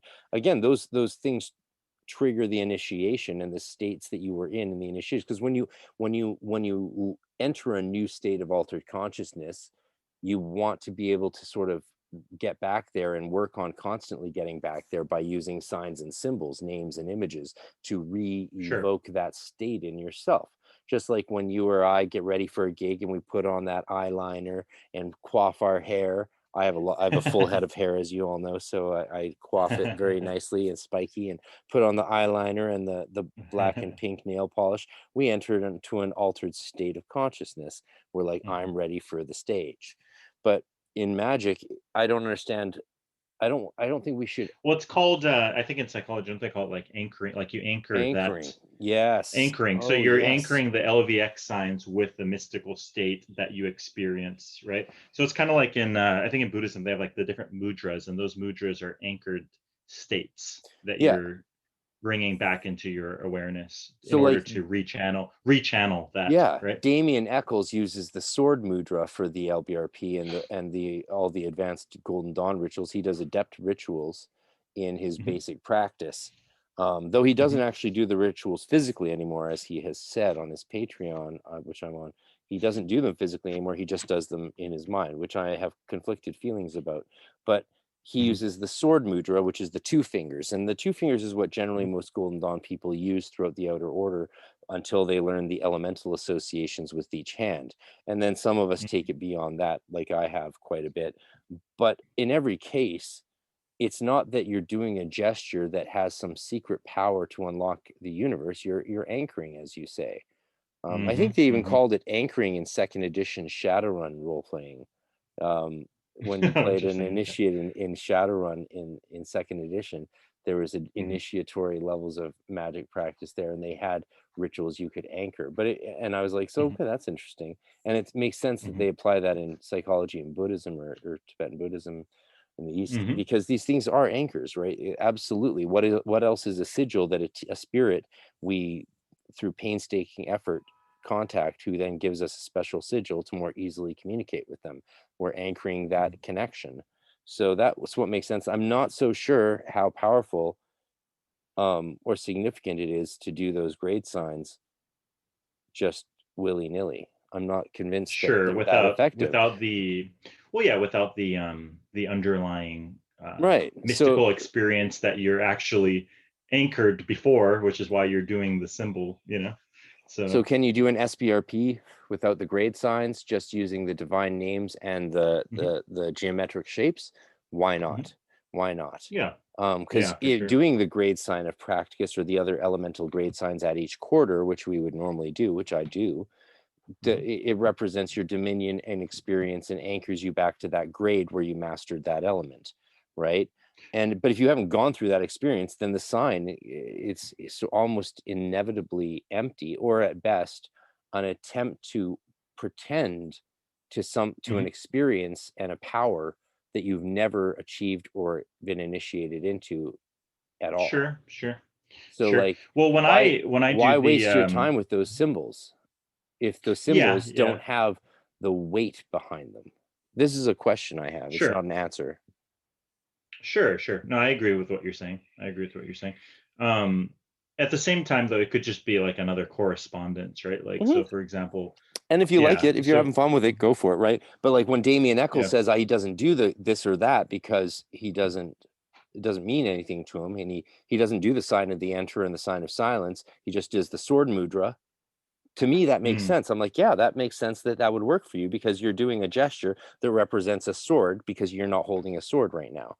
But why would you do the mm, sign of the Emperor, which has specific symbolism within the Golden Dawn system that you've never been through? gotcha, gotcha, Go gotcha. for it. Do Yeah, the sword mudra. Do it. Boom. that's a Don't good feel bad point. about it. Yeah. I Yeah, don't yeah, know. yeah. This is the stuff that no So one's really talked about before. That's why I like bringing it up. yeah, it's interesting. Like I've never been through the Golden Dawn at all or any of their group initiations, but like say I do the um Supreme Invoking ritual of the pentagram, right? You do, Then when hey? I do yeah, sure. Yeah, Not good. I mean not necessarily daily or anything, but I did it recently Well, actually the past 2 days and so that's Enochian. uh That's fueled on yep, Enochian and Hebrew. exactly, exactly, because you're using the angels of the Tablet of Union in each of the corners, right? And also 3 divine God names, and then The three um, names, secret names of God born upon the banner of the whatever. yeah, at each corner, yeah, exactly, at each corner, the Great Table, right? And then I recently started adding in. I just had a thought while I was doing it the other day, and you also sent me a video of you doing it. I had a thought like, why not do the first Enochian call, which corresponds to the Tablet of Union. This is usually used for activating the Tablet of Union angels. Well, yeah, you didn't see I sent you only a Mhm. clip, but that's what I do. Oh, interesting. Okay, Yeah. yeah, I didn't see that part. After I So go to the then, altar, yeah, whether I do it yeah, for a watchtower, sometimes I don't always do it with the SRPs. I don't hmm always do the rending of the veil and the call of the portal, but sometimes hmm because it hmm works in that context, it definitely is done in the watchtower. But yeah, you do the spirit pentagrams and the spirit stuff, and then you hmm rend the veil using the portal grade sign and do the call of the portal. Oh, interesting, Yeah. interesting. Yeah, And it that's really amped it and up. Yeah.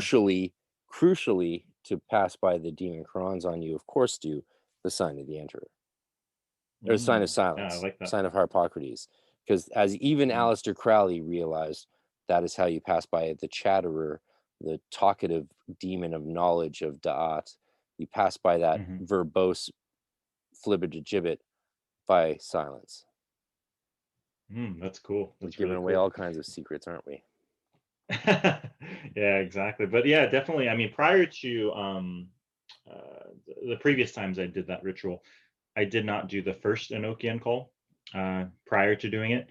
And then after doing it, I definitely felt that it sort of amped it up or deepened it much more than previous experiences doing it. So yeah, it was cool. And then I was looking through because if you look at a lot of published material, like for example from the Ciceros or Rigardi or something, it doesn't mention doing the first Enochian call prior to doing the SIRP, right? And then No, I definitely was not.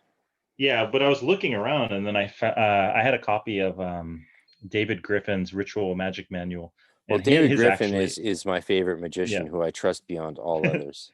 Right. Yeah, I'm not vouching for him at all, but I actually found that he did publish it that way Yeah, well, because I he's was a looking around like, did anybody publish it like this? The way that I'm, just sort of came upon myself through my own okay. thoughts, That's right? interesting. And So then so yeah, and using he did apparently. So yeah. Well, I wonder where you got that from. yeah, yeah. Well, yeah, quite interesting. But to go back to like getting into the Enochian, I mean, I did David the Griffin is just a good human being. That's the thing we all need to know about him. He's a good human mhm. being, and he realizes that the ultimate truth is the Aryan race will survive and succeed at all cost. The Aryan Oh, that's funny. Brotherhood and like the heart of what it is to be a part of that secret Thule society is the Right. core of human love. And so God bless that Nazi bastard. Yeah, it definitely seems like an odd fellow, but Sorry, nonetheless, I had to, man. no, I'm talking to you and yeah, I see you as a friend, and so I had to have a little mm. fun with it there. Yeah, The dude yeah, it's, interrupted while us in full ritual doing an initiation for people who that ritual should have meant something, and he kicked in a front door while we were doing it. So fuck that cunt. Sorry, like, you know, what kind of adept are you, or what kind of human being are you that like goes into a baptism in a church and starts pissing on the floor? You're a scumbag. Yeah, it's psychotic. It's just right? psychotic. It's mentally, like, you know, it's like you're lucky. So what did you guys shot do? or You stabbed. guys like Well, you guys threw them out, or what did you physically do? Believe it or not, for some reason in Golden Dawn rituals, there's something called a sentinel or a phylax if it's female, with a huge sword. And we had a huge sword. Our phylax, she had a big ass sword, and she's all over my Instagram. People don't realize who she is, but she's there all the time. You've probably crossed paths with her. And she was the one. She was the one who, like, he pushed in the door, assaults her. You know, the whole temple gets. All of us officers. I think I was on the dais or hierophant. I can't remember which officer I was, but we all get pulled out to the front room because there's a scuffle. There's an actual scuffle, and the phylax did her job. Glory be unto he. You know, and you know, yeah, you know, it occurred to her to run him through with the sword for breaking and entering and assault, but she didn't. And if it was America, he might have got shot. So I don't know. He's just a scumbag. He's told that story. This is what he's told Frater Yeshi and other significant people in the Golden Dawn world. He's told them that he actually marched in, and we just all stood aside at his magical power. And he went into the temple and stood on the throne of the Hierophant, which clearly me and everyone else had just vacated to stand in awe at his massive neo-Nazi glory. And he cursed our temple, and it fell shortly thereafter. None of that's true, of course. It's all the absurd rantings of a madman who people have allowed to continue to destroy humans beings' lives because they're not willing to speak out about him. But you know what? Maybe it's because they're scared of him. But the reason he's not sued us, me or the people he did this to, for saying this stuff publicly, like I am, is because he can't, because it actually happened and we were actually there, and we know for a fact he committed these crimes. And that's why if it's only up to us to speak out about his crimes and his evil, then we will fucking better. Because if we don't, then we're just as guilty as him. And he's destroying people's lives. He's stealing their money, and he's spouting hatred. I got a screenshot of a video of a live stream from his inner groups the other while back, you know, because I know people who are sort of on the fringes of his thing. And he's like going on rants against the evils of Chinamen.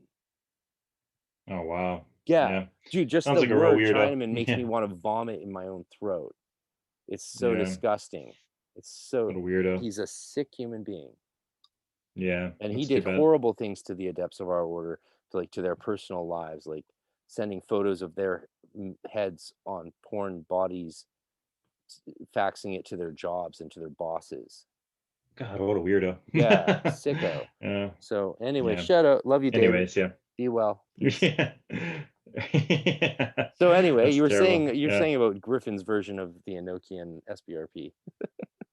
Right. And so I don't know, I just thought it was interesting that was published, and it really did amp things up, you know. And to go back way further in the conversation, did the Enochian scrying with Lon, and then I started collecting some books on Enochian. For example, I have the Dr. John Dee's Spiritual Diaries. I got a copy of that. The Klein? And then the or the Peterson? Oh, actually, no, that one. It's a Skinner, but the Klein version looks amazing. Do you have a copy of that Klein version? No, but my buddy who has a suitcase of my stuff in England has the hardcover of it, and I spent a few late night hours going through his beautiful. It's a dual hardcover or something, right? Yeah, it looks really. I like. If I had a choice to go back in time, I would get that version, to be honest. I think I still had a chance at the time, but either way, I wish I had that double hardcover Klein version. I had the Magical Child hardcover, which I treasured. I spent hundreds on it from my old adept, bought it off him when his kid needed dental surgery, and that was in my stolen library, of course. But like, I loved that version. It's just a beautiful version. There's so many. I'm glad that you can get all the information in softcover now, but it's just it's not the same as having these beautiful hardcovers. So what's the Peterson version like? Or the Skinner version? Skinner, it's his version is cool because it translates. I don't think it's perfectly translated from what I've heard, but he translates the Latin parts that hadn't been translated before of John Dee's Spiritual Diary. So it's a complete English version of like the true or faithful relation, right? And yeah, it's really cool. I mean, I think I'm really glad to have it and read through it. The only thing I would complain about if you're going to actually buy this is the binding is terrible. Like it's just not well. It's a hardcover book, which is cool, but it's not Oh well yeah. bound. Well, So Foolish Fish it craps all over yeah. Skinner's bindings, eh? No, it will. Hey, I know exactly because it's correct, And so I would say if anyone's listening to this and they want to actually get into John Dee Spiritual Diaries or True and Faithful Relation, definitely get the Klein version because Well, you that can't version get the looks. hardcover version anymore. It's soft cover though, right? I think it's Yeah. soft cover, but nonetheless, just the way he constructed it looks Dude, really soft interesting. covers And are for yeah. pussies, man. I didn't say it. Right. So Says what a is that? guy. Make ebooks? Says Ebooks a are for guy who cucks or mainly what? releases e-manuscripts, ebooks. Well, my Right. theory about putting out my stuff unedited in ebooks was that it would be less likely for people to be like posting it on archive.org or on the free sites if it was all Mhm. scattered about. Like, so if the gems in my if the pearls within my words are few and far between and scattered in random in like 40 e-manuscripts, I figured it was less likely for people to like spam those to the free pirate sites and more likely for Sure. people to be like, oh, I'm spending $3-4, I'll read through it and I'll get one or two good things out of it. I just thought that was a Yeah. I more like that. No, I like that I thought it idea. was a I more like that occult idea. way to do it, like, you know what I Hmm. mean, just Hmm. like just splooge it out there. This is what I wrote during these years. And I Hmm. was definitely young, but I was doing some serious work. But rather than if you spend 2 years putting it into a perfect book in perfect hardcover, and then like Mm. 6 months later everyone gets it for free off archive. Right. Right. Someone ends up uploading it somehow. So Well, they all do. unfortunately, you know yeah, yeah, I mean, that's an unfortunate it's part. good But for the yeah. books that you can't get any other way. Like, if I can't get a book any other way, I definitely look for the PDF of it. Like, there was It's a out of book, out of publication or something, yeah. or just like, it's like $300 for a soft cover and it's like 2 months to get. Like, some books are like that. It's like, what are you talking about? Right, Like, yeah, there's a right. there's a sweet spot, right? As artists and Yeah. musicians, you and I get this. There's a sweet Mhm, spot where you're giving someone maximum value and getting mhm. maximum reward. But if you miss that sweet spot, people aren't going to respond well. Oh, for They sure, just aren't. for sure. They're gonna be like, Yeah, fuck for it. sure. Mhm, So mhm. like, No, I agree. even Skinner's books are great because it's solid scholarship from a reliable source. Mhm. Unfortunately, you're getting slightly lower binding quality than you would like from a $102 hardcover of Dr. D's Spiritual Diary, which is what I'm looking at Yeah, right now. I wish it was yeah, I wish it was, better bound for sure. I mean, I'm happy just because I like the content in the pages, but yeah, Yeah. I mean, if he had a better publisher, better, I don't know, craftsmanship on the books, that would Yeah. really really satisfy me quite a bit more. Yeah. Well, So I'm going to be doing starting February 1st, I'm going to be doing Jason Newcomb's Grimoire 30-day Grimoire course. I'm going to do oh, that throughout nice, nice. February. Anyone else who wants Mhm. to do that with me, I'm happy to I'm going to host weekly rap sessions where we all go over our notes and what we learned that week on my website. So people Oh, can, like, excellent. if they want to go through it at the same time as me, go through it with me, and we'll compare notes and talk about it once a Mhm. week, and that could be fun. But to complement that, I did get Stephen Skinner's techniques of Solomonic magic Oh, for cool. the limited, like, hand bound, $200 version. Oh, that's awesome. Yeah, So like that's hard to get a copy well, of, huh? he's got a flash sale going on, I think, still right now of the limited Mhm. copies. I don't know what it's called, but like, so if so I'm curious to see if that version is better than his mass market hardcover. Hmm. But I Okay, that sounds figured either interesting. way, he deserves to get a few bucks from me once upon a time, and I don't know. That seems like a good one. I am, yeah. Mhm. Hopefully he'll improve the bindings. I don't know. Do you think he will? Probably not. I don't think so, to be honest. But Okay, so I should be a little more optimistic. I just think because he's already probably already has a deal with that specific publisher, and he's already very old, so he's probably not so Yeah. open to changing his. Yeah, we really just have to appreciate him as he is for while he's here. Because when he's gone, we're gonna miss Mhm. the fuck out of him. We really Oh, will. for sure, We're gonna miss for the hell out sure, of for him. sure. We're gonna wish we knew him better. Wish we could have worked with him. So here's the thing. Yes, my buddy Jesse was telling me about this the other on Saturday at our new occult magic call-in show because we're gonna do a weekly Saturday call-in show. Oh, cool. Like right, and we got a great guest for my birthday one on this coming Saturday. We got Ash and Chasan lined up as the guest. No, nice, nice. Yeah, right. Um, Mm. hopefully he doesn't flake. And it's going to be a show where you can watch live for an hour and call in. Oh, that's dope. You know, That's I awesome. think That's no one's awesome. done a cult live call-in show weekly. So Kind of what like the a fuck? radio show, like Yeah. old school. Oh Yeah, that's yeah. cool. Let's do it. Yeah. So we're doing it. We're gonna give it a go. We're gonna try it for 4 weeks, see how it goes. Mhm. We've been going nonstop on the technical end of it to make sure that it's perfect and flows more or less well. But the idea that people can watch and call in and ask a question, to me, that's like super exciting. Because the way I've Oh, that's approached awesome. podcasting so far is not like I looked at everyone out there, Glitch Bottle, Occult Personality, and all these people, and I was like, they're all very serious. I was like, so Mm. maybe what I could do, like you were saying with your own approach to your podcast, Mhm. Praxis Behind the Obscure, for those who just joined us, as if. My approach Mhm. was to say, like, what if I was less the regular me and more of like the caricature of me? You know, of Mm. extreme, absurd, silly, fun.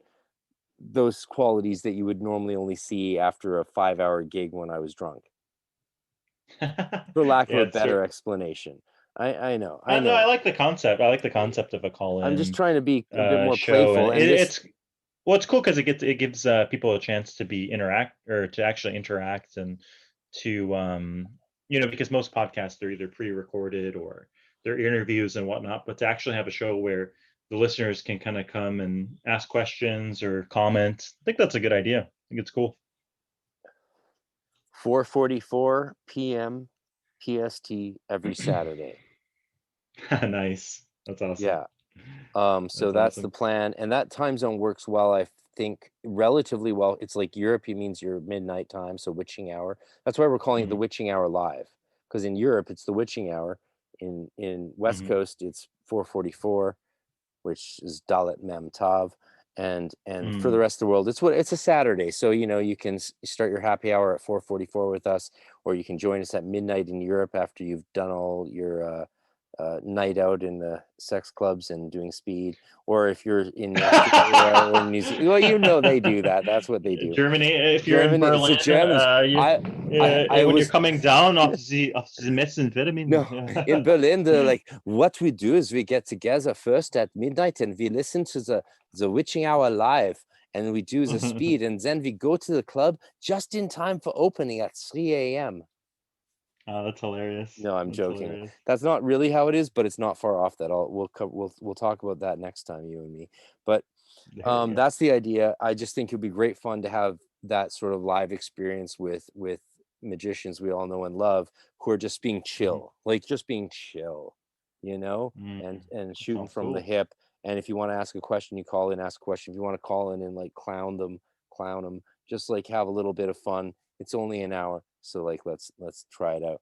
Here's what I want to say about Steven. So Mhm. I think what Steven Skinner did was he Mhm. realized that to do the high level gentlemanly quality production he wanted to do, it was Mhm. too expensive for even regular sales. So if you go to Right. goldenhorde.net, which is where the Mhm. home base of all his publishings are, you can see here, unlike Amazon, you've got the regular Dr. John Dee's Spiritual Diaries cloth edition for 76 Mm. pounds or $125, right? But Mhm. down below Mhm. that on the website, but not on Amazon, you can get the Mhm. leather edition, hardbound in real leather, tooled with gold leaf, strictly limited to 150 copies, 844 pages for $156. So only $25 more. Yeah. $25 Wow. more, though it's And you actually get it's leather it's bound. Oh, that it's sounds. yeah, it's $25 more US, but it's 50 pounds more, which is $75 to $100 more British Mhm. pounds. And if you put any of those currencies into Canadian, obviously you're around $500,000. So, Right. but yeah, Well, that's the thing. Is so sometimes you go on these you can publishers' get his websites and you high. can get. I think what he Mhm, decided to do was say, I'm going to keep the premium limited editions super high mhm, quality, and hopefully when I get my Techniques of Solomonic Magic in the limited numbered version, it will be that quality. I used to have his his Enochian tablets book in the mhm, limited high mhm, quality leather version. I got that in 2007, 2008 from Atlantis mhm, Books when I was there in London with my business. And that was in my stolen library, of course. So, but the fact that mhm, he's got these limited leather bound versions still available, like you can get his A Cunning Man's Grimoire, you can get the mhm, regular hardbound cloth edition for 56 US, that's hardcover, mhm. or the limited leather edition, 100 half leather bound, hand bound, numbered, and signed copies, only Ooh. 72 pounds sterling for the Cunning Man's Grimoire. And the you can see from looking at the image there that this is a much higher quality. The hope is that the binding lives up to that. And yes, he still does have this has become just one big sales pitch for Stephen Skinner, ironically, since he's totally ignoring my emails. I keep messaging him on OnlyFans and he doesn't respond. That's pretty funny. Oh, I don't know if But it's it's great. Doctor. I don't know if it's him. I just went to the account Dr. Skinner. Skinner, that I is. just no. I just went to Skinner. Uh, I just looked for an account called Skinner. Skin her. It actually says Skin her, uh, and I messaged them like Doctor Skin her. No, and so you can still get the flash sale, 93 pounds for the limited leather edition, 200 copies, handbound leather edition of hmm. Techniques of Solomonic Magic. So you guys Oh, that's go buy cool. his books and tell him that I sent you. That's pretty That cool. way he'll finally Yeah, I don't know. respond to me on I'm OnlyFans. glad that I have. Like I said, I wish he used a better publisher, but it is cool to have Well, I think he's access having them to. made locally You in know, Asia. yeah, somewhere because he's based out of Singapore, Yeah. and so I So he's guess found a Golden Horde local must be some printer. sort of Yeah, local. Yeah, exactly. Must be some local spot that he goes to, and he probably has a good relationship with these people, and that's why for sure. I'm guessing he goes through them, and that's why I'm guessing And they're not going to that he's hand probably not stitch. going to change him. Yeah. It's not going to change it up, especially with the relationship he has going on with them, I'm sure. So I think yeah. the bindings are glued rather than stitched.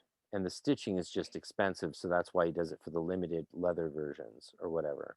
And then you can get the others. Right. Because if you're getting a Actually, that's high quality hardback of serious scholarship with high quality mhm. paper and printing for like 50 to 100 US of most of his books, that's really still good. That's Foolish Fish might Mhm. be a bit extreme in his critique. Yeah. I mean, I'm happy with him overall, Are they and I think breaking? Are that's the one pages thing coming that. out? Okay, so I have two Skinner books. Yeah, I we're have already the this far. We may as well go all the way. Yeah, I have the Spiritual Diaries of Dr. John Dee, and then I also have the Techniques of Greco-Egyptian Magic, right? And Yeah. the latter is the binding is quite better on the second one. I think the problem with the John Dee book is that it's so big that I do have a couple pages that are slightly a few of them Yeah. actually are starting to come out Yeah. slightly, not totally, but just on the edges. But I think the problem is that the book I think it's over 1,000 pages. It's like 1,000. Yeah. So I think the main issue is just it's so big, right? Whereas the other one, it's actually not so 844 bad. pages. Yeah. It's close to 1,000. Whereas the Greco-Egyptian magic is only a few hundred, and so I'm not having any issues with that. So Yeah, I was gonna get the Greco-Egyptian one. Then my friend Allison said, "Just I'll send you what you need to do, and you can not do that." I was like, "Okay."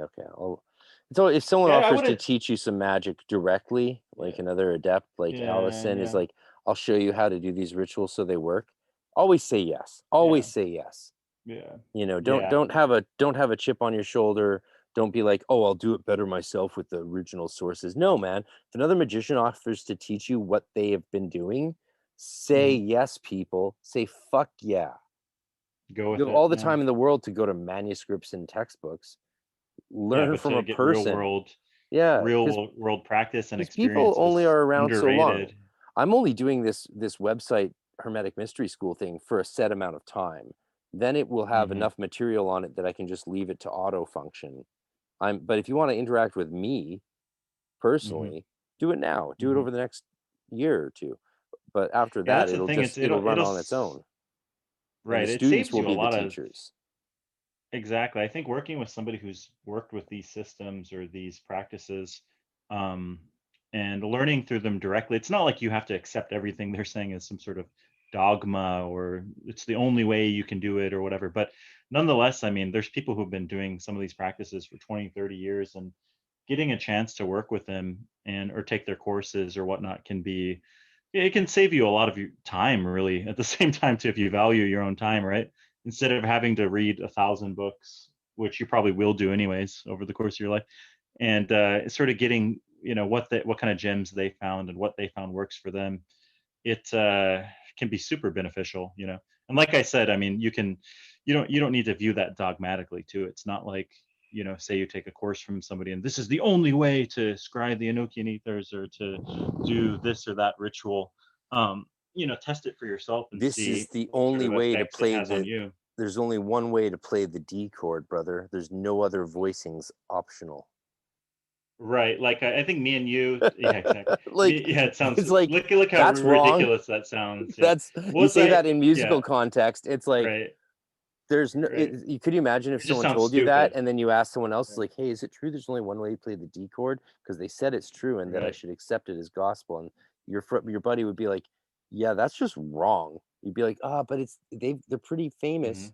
They got a pretty, they hmm said it with confidence. It's like, yeah, but they're wrong. It's like, yeah, but what if their opinion is right? But they're still wrong because it's not Yeah. true.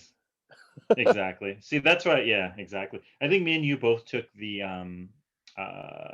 Jason Augustus Newcomb had an Enochian masterclass. I think Yeah. that you And I recommend that on all my yeah. channels and all my pages because it's hmm an excellent survey course for the Yeah, me too. master or the beginner. Like hmm if the first interaction you have with Enochian stuff or Goetic stuff is Jason hmm Augustus Newcomb's masterclass, that's great because I as soon as I did each of those 7-day courses with Aaron Leach, Ashton Chassan, Rufus Opus, S. Connolly, hmm even Scott Michael Stenwick, Scott like Stenswick. you get such a good survey of the prevailing practices and beliefs. Like I would way hmm rather my students spend $100 or my friends hmm spend $100, do that 7-day thing, and then let's talk.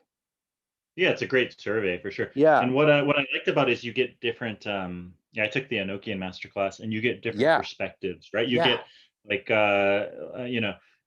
you like for example, you get Jason's perspective, very hands-on, very practical, and then you get Aaron Leach's perspective, who he it's sort of like depurism, although he's a Golden Dawn guy, but Well, that's then great. He's you a know. GD guy teaching the D purist method, which is wonderful because, Mhm, like, I already knew the GD method. So, what's great about the Enochian masterclass is you don't mhm, even get the Golden Dawn method at all. And I love that. That was mhm, perfect for me because that's all I know. That's all I use. I love it. I love it. But it does mhm, only make sense, in my opinion, within the context of those initiations and that initiatory school.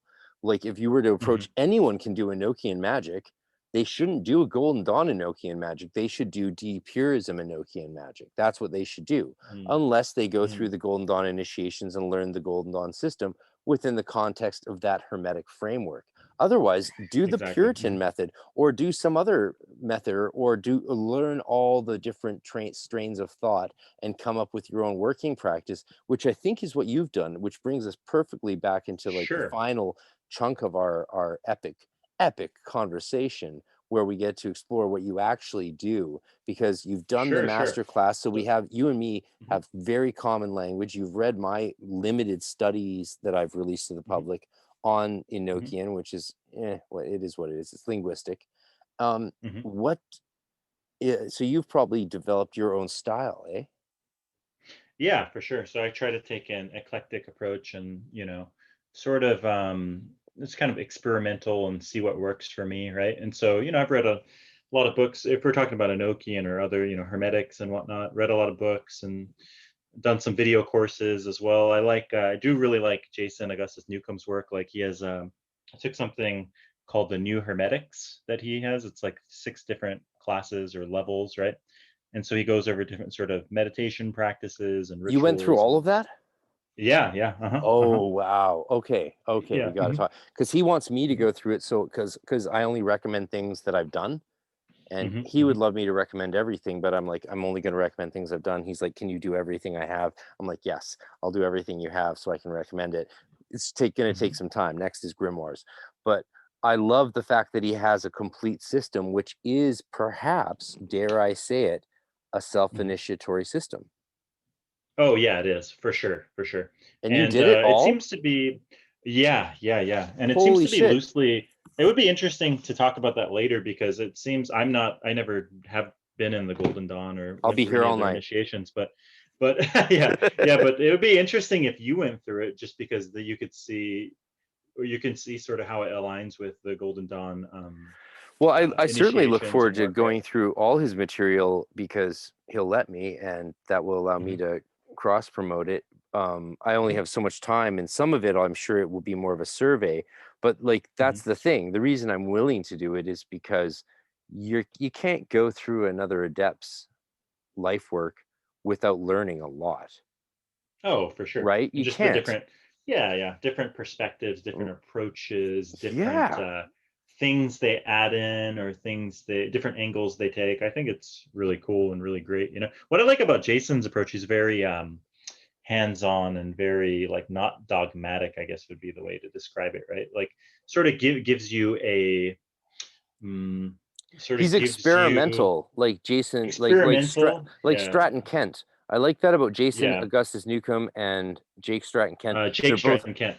They're both highly experimental, and I think experimental is the most important thing. But what that comes along Yes. with, that I think a lot of people don't realize, Hmm. is responsibility. Like if you're not Hmm. doing these things not in a scientifically controlled way, but in a intellectually responsible, controlled way, documenting your experiences, right? You know, For like sure. let's not pretend this is actual science here, but like be very honest and open about who you are, where you're coming from, what you're doing, and what happened. That's it. That's what we want. Sure. Exactly. Exactly. So yeah, I think that if you have the chance to have a mentor or to for me it's more like I guess I can name various people as my mentors, like different courses I've taken and people I've met and talked Name to them. and whatnot. I mean, I already did name a couple, right? I already did name like I took Jason Newcomb's courses and just people that are not necessarily published or anything. I Did you mean, just feel you became friends and whatnot. Did you feel you reached a level of sort of spiritual mastery or adepthood through Newcomb's course? Did you feel, here's the better way to phrase that quandary. Forget Mhm, spiritual adepthood or mastery, self-mastery. mhm. Did you feel you got a black belt out of it? That's I like that. It's a I like the better way you way to ask it think because about it's it. very martial arts. Yeah, it's It's very better. martial arts. Much healthier mentality than the fancy BS terms like adept or spiritual master, like or guru. Fuck those words. All those terms are a bunch of bullshit in my opinion. They're useful insofar as saying, look, I'm here to help you, but they're not Hmm. useful in terms of understanding where you stand. What is useful is like, do you have a black belt? Because if I'm training in martial arts with someone and they have a black belt on, I know I can try my very hardest to fuck them up. And Mm. one, I won't fuck them up or hurt them. And two, they won't fuck me up or hurt me because they're Right, that right. good. So if someone's an Well, I would say. adept or a Mhm, spiritual master, what I know is really what I think is I can really share everything about myself and who I mhm, am magically with them in ritual, in lesson, and they're not going to do me unintentional harm, right? They might do me mm. intentional harm, which means they're a bad person. That does happen. Or Sure. but they're not going to like accidentally break my arm, Right. right? Yeah, I would say. Yeah, I would say if you go through his whole system, definitely. I think it lays it lays very solid foundations in all aspects. I would say so it's very I would say integrated, holistic approach. So I would definitely recommend it. I think it's For somebody possible that getting into. it's the like there's Chick Cicero's self-initiation, the Golden Dawn tradition. There's a couple other books out there that people I've talked to like Isaac who've been through, and Hmm. I think maybe his system, though I haven't looked at it yet, is the unsung hero of the self-initiatory model. Yeah, I would say so too. And what I like is there's like different sort of guided meditations, and he uses, what's cool is, since you're a musician too, he uses like different binaural beats and different like audio frequencies that really, I mean, why not, right? Yeah, Like it can assist changing your consciousness and altering your brain waves and whatnot. So I think that kind of approach is pretty cool as well, that he integrates those things. I'm really excited to try that out, especially since the first 22 experiments I did, the 22, that's a special number for ritual. But the Mhm, first 22 DMT experiments I did last year were very mhm. specific. And the next 22 I'm doing this year are going to be based on tonality and sound.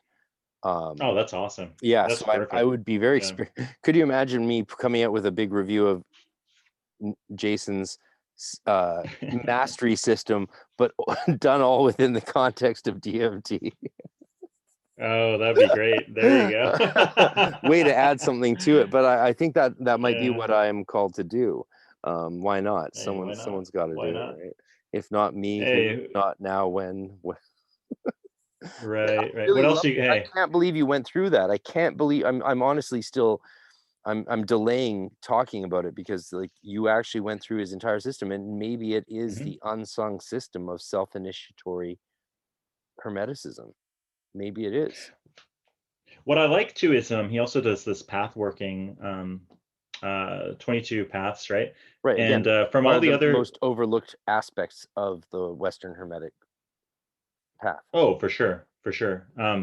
And I've read some other material like the Cicero stuff, and a lot of it was like memorize this script, and I don't know, it just didn't really resonate with me at all. Like different approaches I saw published on it per se, right? But then in Well, Jason's, it's like I it's. talked to Chick and Tabby last February about Mhm, their self-initiation book, mhm, and mhm, yeah, I was surprised by what they said, but we'll mhm. save that for when they come on the podcast. Some other day, yeah. But um when Jason, when he does the path workings, there's like Kabbalistic invocations, and then it's sort of like it's more or less he's like guiding you on the elements or the archetypes or the themes of each path, and it's sort of up to you. It's a more organic, holistic way of putting you in those mental, emotional, spiritual states, and then letting your own consciousness see what arises, rather than other things that I've read where it's sort of like, now you memorize this and then you're supposed to see this. And then, it's very forced, it's very mental, it's very, I don't know what you'd say, like prefabricated or something like that. Whereas the approach that Jason takes, it's more of putting you into that space of that path, like the main lesson, and then sort of seeing what your consciousness brings, so to speak, right? So that's why I really like that approach. I thought that was much better than at least published stuff that I've seen. So, Hmm. and especially with the audio, like the different like beats that he adds to it, and the different, you know, Very cool. different- I mean, yeah. So I he's think, a yeah, you should brother definitely check it musician. out. Yeah, exactly, exactly. So I Have you think looked that, at I guess any? that's. Continue, Oh, go ahead. Yeah, continue. Go. No, you I go. think You that's go. it. I think the fact that, since as a musician or as somebody who appreciates music and the effect that sound has on your consciousness and your emotions and whatnot, I think that adding those elements in, at least that's Jason's approach, adding those elements in for me personally is very beneficial. So, mhm. Yeah, yeah. Well, it sounds so. So Jason's system, was that something you got into to lead you up to Enochian work? I would say, what it would, to lead me up to. Like, Um, what was this series like? You bought Jason's Floor Circle, which is gorgeous. uh-huh. You've got the sigillum, which is you're using is it, what kind of sigillums are you using? Are they I, cutouts? I would say I didn't buy it to lead me. I didn't go through it to lead me up to Enochian. I would say it's more to just strengthen my foundation. Would be, because it's not like some of the practices that are in his course, his like self initiation course. I've already done, a lot of that work, but I would say just more or less to deepen the foundation or to explore it further, right? If that makes any sense. Okay. So, and then, oh yeah, the floor circle. Okay. So the floor circle and the temple setup with Enochian, here's one thing about Enochian is that a lot of people, they'll read a lot of books on it and they'll never actually do it. From from chatting with a lot of people, they know all the theory or the history, but it seems like a lot of people, I guess the fact that the temple furniture, this sigillums and all the stuff you need, I guess the lamen and the ring and all this stuff can seem sort of overbearing or overwhelming. Like, oh, I got to do all this, then I got to buy all this, then I got to craft all this, right? And so for me, it's been more of like sort of like a gradual building up. So like what Lon recommends is you make everything out of paper first because that's accessible, or even print it out, right? Print it out. Yeah. Then gradually start crafting your own stuff, or even sort of upgrade. That's basically what I did. Like I started out with the ring, right? The ring out of paper, I made out of paper, and then eventually I actually went into a like a local craftsman and I kind of designed it myself. And So the ring it's sort of the ring I saw in your photos, yeah. that's from who made it? Okay, so I went to like a local, I took a 1-day what's that called? Like a 1-day class on jewelry making, right? And so I actually, you can say that I crafted it myself. I mean, you make it out of wax, right? And so I did do it to an extent. I didn't do the final process, but so it's partially made by me. That's the best I could say. You made your own gold Paimon ring? Partially. That's so cool. Yeah, partially. Yeah, I can't say I fully made it, but I did make it as part of the wax casting 1-day class. They offered these 1-day class things. So Wow. let's just say it was touched up a bit. So I don't want to take full credit for it, but I've you're somewhat paying, made it. you're paying for a class, so your teacher better make sure your shit looks good at the end, right? There you go. Yeah. But you were involved in it. Like I've never been involved in the making of any jewelry, magical gold jewelry for myself, ritual or otherwise. I've done my fair share of silver work in Waldorf High School, but like you made your own Enochian gold ring. That's somewhat hardcore. Yeah. It's just Super say involved in the process would be. You went to a class where you that's Uh-huh. so cool. That's so cool. Oh my god. Like most people, I'm sure. There's a woman in Vancouver who makes a lot of custom made gold Enochian ritual things, including rings. She runs the website cool. enochian.org. Cool. Yeah, her name's Athena, and she's quite famous in the Enochian world. She was actually a member of early Temple Tahuti back when it was Temple of Tahuti, Sanctuary of Tahuti, with Nineveh Shadrach, and before I was allowed to be a part of public things. And she is still going hardcore at that. And she was at the working I did with Lon, along with my buddy Chris Bennett. We were all there doing this Enochian working. And Lon actually uses still her Enochian gold ring that she made him as a gift and sent to him. He still uses her ring. So that's pretty cool. Oh, that's pretty cool. That's but awesome. Jason does have his own Paimon rings for Enochian work. Yeah, he sells a lot of the temple furniture that you can get. And so, yeah, definitely. I mean, his I have the circle, which I got from him. And that's another thing that's kind of interesting. For Enochian work, there is no actual like, and if you read Dee's material, there's no circle. There is no circle. Yeah, No. exactly. But the reason I got it, I just thought it's just another element to deepen my experience, right? And the other thing is you can use it. I use it for other stuff too, not just for Enochian work, but just to have a magical circle that you can bring with you. It's nice. You can fold it up. You can bring it with you. It has all the sigils of the directions and elements, and the 3 secret god names of each banner, right, are on it, written onto it. And so I think it's a cool thing to have. I mean, I'm very happy with it. And yeah, I mean, yeah, pretty much most of my work these days, it's Enochian and also some planetary stuff, planetary magic. We talked about Rufus Opus before, right? You said you're and so working with his 7 spheres has been really beneficial as far as not only for like balancing out on the energetic level, but also even in practical stuff. I've had really good results with it. So I think those are pretty much like the elements of my current practice these days.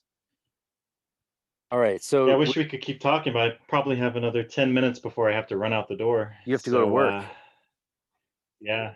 Yeah. Yeah, It's unfortunately, morning in Korea. we're Okay, so now but it's it's 1:46 p.m. I have to leave here by 2. how would So I you work in the say that afternoons typically. So. the system of the 7 spheres of Rufus Opus has interacted Mhm. with your Jason Newcomb going through his entire system leading up to you as a practicing Enochian magician? How do they all mix or Yeah, like match, or is that what you're saying? just Integrate? I just want you to let you riff off, like, imagine you're the magus just standing at an oratory right now telling the world what they've been through, what they've experienced, and what they're doing. Like, just like give us your homily, Okay. your sermon of magic. Okay, sure. Yeah, sure. Perform So for like I us. said, I already had a foundation. And other, practices, the Eastern practices, and also going through some Golden Dawn and Crowley stuff. And then having going through Jason's new Hermetics sort of helped to even deepen all of that and also strengthen, um, what would you say, strengthen the psychic muscles, strengthen uh, the control of energy, harnessing certain types of energy. And so with that, after that, working with the planetary magic, which I worked through some other, previous stuff, some other previous books that I had on it, and going through some like Agrippa stuff, and then coming upon Rufus Opus's 7 Spheres book, which is kind of nice because it kind of ties it all together in a Does it? pretty nice and practical way. Yeah, I think so. It adds in like the Orphic hymns, and it takes a pretty, I would say, relatively straightforward, practical approach to it, right? Yeah. And so I think using all what previously we just talked about, the sort of strengthening these um, psychic senses and abilities, and then bringing that into the planetary stuff. Um, I would say that even deepens it further. And actually, the fact that you're working, with each day of the week, and then working with different spheres, and then also, of course, for practical operations, I think it all comes together in a pretty beautiful way, for me at least. You know, I've had a lot of success, and a lot of not even on the internal levels, but also on the external stuff, right? Like with Jupiter magic, which apparently that's how Rufus Opus got into the 7 spheres. Was some he talks about on my podcast. Be better to listen to that. I think it's episode 4, I believe, Praxis Behind the Obscure. He talks about how he got in, how he started the 7 spheres, and I mostly entry listened with. to the shit out of that. It Mm-hmm. ended What was suddenly like and much too the soon, Jupiter? Yeah. The like a bad Jupiter date. Club or something, like a bad date. Yeah.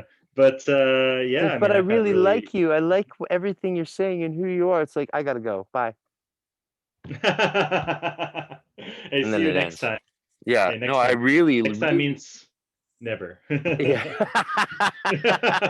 Swipe left. Yeah. Um, Yeah. Next time, yeah. Next you time know, translates as see you you never. know that See you moment never. on a date when you can feel them swipe left in person. Oh, geez. Oh, that's not my scene. But like, I don't want to interrupt your spiel, but Mhm, uh, mhm. the oh shit, what was it? Oh damn, the you said Rufus Opus, blah blah blah. Oh, the planetary magic 7 spheres, Damn, I lost it. um, No, practical operations. Yeah. I forget what I was gonna say. Forget me. Ignore. Move on. Move So on. for example, okay, I've done the Jupiter workings, right? Through the 7 sphere system, utilizing his approach, which is the Trithemian art of drawing spirits into crystals approach, right? And then added on with the That Orphic stuff. hymns That and stuff is so Orphic sick. It's so sick. Orphic It's hymns. D-sick. Yeah, it's D sick. That's the That's funny. sick, man. It's the The sick. It's not the sick. shit. It's the sick. Oh, dude, There you go. we gotta throw that shiznet at Brian when he comes on. There you go. Coined That's a new the term. sick, man. The sick. I Coined a do. new slang, but Oh my god. Well, yeah. absolutely. When you consider Mhm. it's really Uh, D, unfortunately. Oh god, oh, you're on a roll now. You're dude, on I'm a roll now. stealing all of this Yeah. from the Texans, man. This is all the Texans. You want to do real crazy magic? Go to Texas. That's pretty funny. What was I gonna say? Yeah, but with the Jupiter work, I mean, it's pretty amazing. I mean, like I would say, I would attribute that to doing all this previous initiatic work, right? But yeah, working with the Jupiter stuff, like instantly within 24 hours, it's just like getting these calls for 1-day gigs for $500, which I never get. I get a variety of part-time gigs, but the fact that every single time I've done the Jupiter work, I end up getting a call for a pretty good chunk of money for 1 day of work. It's been pretty nice. So Yeah, that's crazy. I can definitely I can definitely vouch for the results from that system for sure. I was having an epic hour and a half or 4.5 hour long phone call, just a personal call with my friend Allison, who you all know, right? Allison, everyone knows Allison these days. She was just on Glitch Bottle, and we were just having a casual 4.5 hour conversation. In the middle of the conversation, she was challenging me on the efficacy of my ability to do magic, which I think is silly. But I was like, okay, well, I'll do something right, and I did a little money magic live on the phone call with her, and less than 5 minutes later, I again, first time since that money magic with Lon, $1,300 Oh, that's sweet. Awesome. live on the phone call Awesome. while talking. So money magic scares me because I think if I do it too much, I'll get rich. So I need to not do it ever again. Oh Lord, yeah. No, if I and you wouldn't want to see me rich. You would not like me when I'm rich. I would all I would do is buy expensive medieval instruments and play open tunings all day long, singing ballads about fairies. That's all I would do. Yeah, and you could all come live That's in my pretty funny. castle. We do Goetic and Enochian ritual work all night and sing fairy ballads all day while frolicking in the leaves. That's the plan. There you go. Sounds like a great life to me. I But know, yeah. man. I know, right? Like, couldn't all Yeah. us magicians just like hang out and like do a bunch of magic? I don't know. Hopefully, man. Hopefully the world opens up. But I'm preparing myself, as I think many of us are, for Black Mirror land, where all we can do is interact via these websites and phone calls at best, and hope that we don't get like burnt to the stake. So that we might go that way. We might go the way of communes and magical communes. Who knows? I don't know. It's all terrifying. Who knows? Yeah, it could be. Allison mostly works with the Greek magical papyri, right? From at least for the interview that I heard. Yes, With and her, I thought she interviews, did extremely well on that interview, and Oh, said that was a some great interview. stuff. That was one of the. In fact, I thought that was one of the better ones on Glitch Bottle. Yeah, she didn't say any of the crazy shit that she was telling me she was going to say, or I was hoping she was going to say, because so there's this secret episode of her and I from Berlin on my birthday, 2019, January 31st, like 2 years ago this Sunday, where she and my translator, who was a member of the GD order in Toronto, which went really bad, and she's in Chile. So she and Allison, and I didn't really know who Allison was back then. She didn't know who I was. And when my Facebook terminated my VH Frater RC account, dead in the water, we lost each other. We didn't really know how to find each other, and we just reconnected recently. And she was on this birthday Google Hangout call where I'm like, everyone's getting trashed, and I'm playing music, and we're talking shit, and we're just like but it's on the exclusives of this podcast. So for those who want to donate $5 a month or 50 a year to get the exclusive, so you can hear me and Allison and and Bina, Sword Bina, very honored Sword Bina, talk shit on my birthday. I have this little crazy birthday episode, but she's great. I'm really glad she's out there showing the efficacy of magic, thaumaturgical as it were, and really teaching people the PGM stuff in a very straightforward way. She's like helped me learn the headless right, which is great. It's not really my cup of tea because I'm a GD guy. Like I like the way those rituals were expanded by the Golden Dawn. They were taught to me in full temple, in the vault, outside the vault, in that context. Like that's very alive in my sphere of sensation. And I had great teachers, right? Like my teachers weren't Zinc, my teachers were these other guys. So like, but it is still cool to explore the it's just like taking on it. It's like taking on a different paradigm or a different what would you say, just taking on a different paradigm and seeing the world through the ancient lens, it's right? the PGM, man. It's like contemporary with So that's what I don't Jesus, like sort about of. like like these days you get all these people arguing, oh, the Crowley and the Golden Dawn version and this, that's, you need to go back to the origins, right? And then you have people that are like, no, the Golden Dawn is the more expanded, or the newer version's Yeah, more expanded. yeah, It's like, yeah. why don't you just flip between different reality tunnels and paradigms and This enjoy is them where both? musicians get it and occultists fail. Exactly. Like, it's like, hey, Because let's go down to drop D tuning. what's your main instrument, No. bro? What's your main instrument? Yeah, I'm a bass player, but I You're a also play bass player. guitar a little bit. So you Yeah. slap like now, Oh or yeah, it's illegal. I love that. You slap like I now. love slapping. So yeah. Shout out to Davey 504. But like if you're a sick ass bass player, me, it's wind instruments mainly. Mhm. Like, could you imagine if someone was like, oh, you don't want to go do that jazz stuff, it gets crazy and it breaks all the rules, it's not good. And then you go sit in Mhm. with a bass session or with a jazz session on the bass, right? And they're like changing time signatures like nobody's business, right? And Mhm. then the trumpet goes for a solo, and all you realize you have to do on the bass is lay down a fat slap on the D tonic, right? Like, that's the Mhm. grooviest shit ever. And you're like, wow, I could never get away with this in like thrash metal, but here it works Mm. perfectly, and it just flows, right? It's because it's all music. It's all music, it's all Exactly. groove. And musicians get Exactly. this. And maybe musicians make the best magicians, right? Because we get that it's all about the groove. And magic Exactly. may be all about the groove. Like, I Yeah, bet you if you that's and my me were in the conclusion. same Yeah. room tonight, we would work some serious Enochian vibes. Oh, for sure. I For bet we sure. would work it. It's like, oh, we wouldn't be like, oh, did you say Zod instead of Zod? Or is like just a Z? Why didn't you do just a Z? We wouldn't be saying that stuff. We'd be fucking pounding the groove and just Mhm. worried about what's the next, the next note, what's the next hit. Like, oh my God, it's hard to explain actually, because music is so ecstatic, just like magic is ecstatic or it's nothing.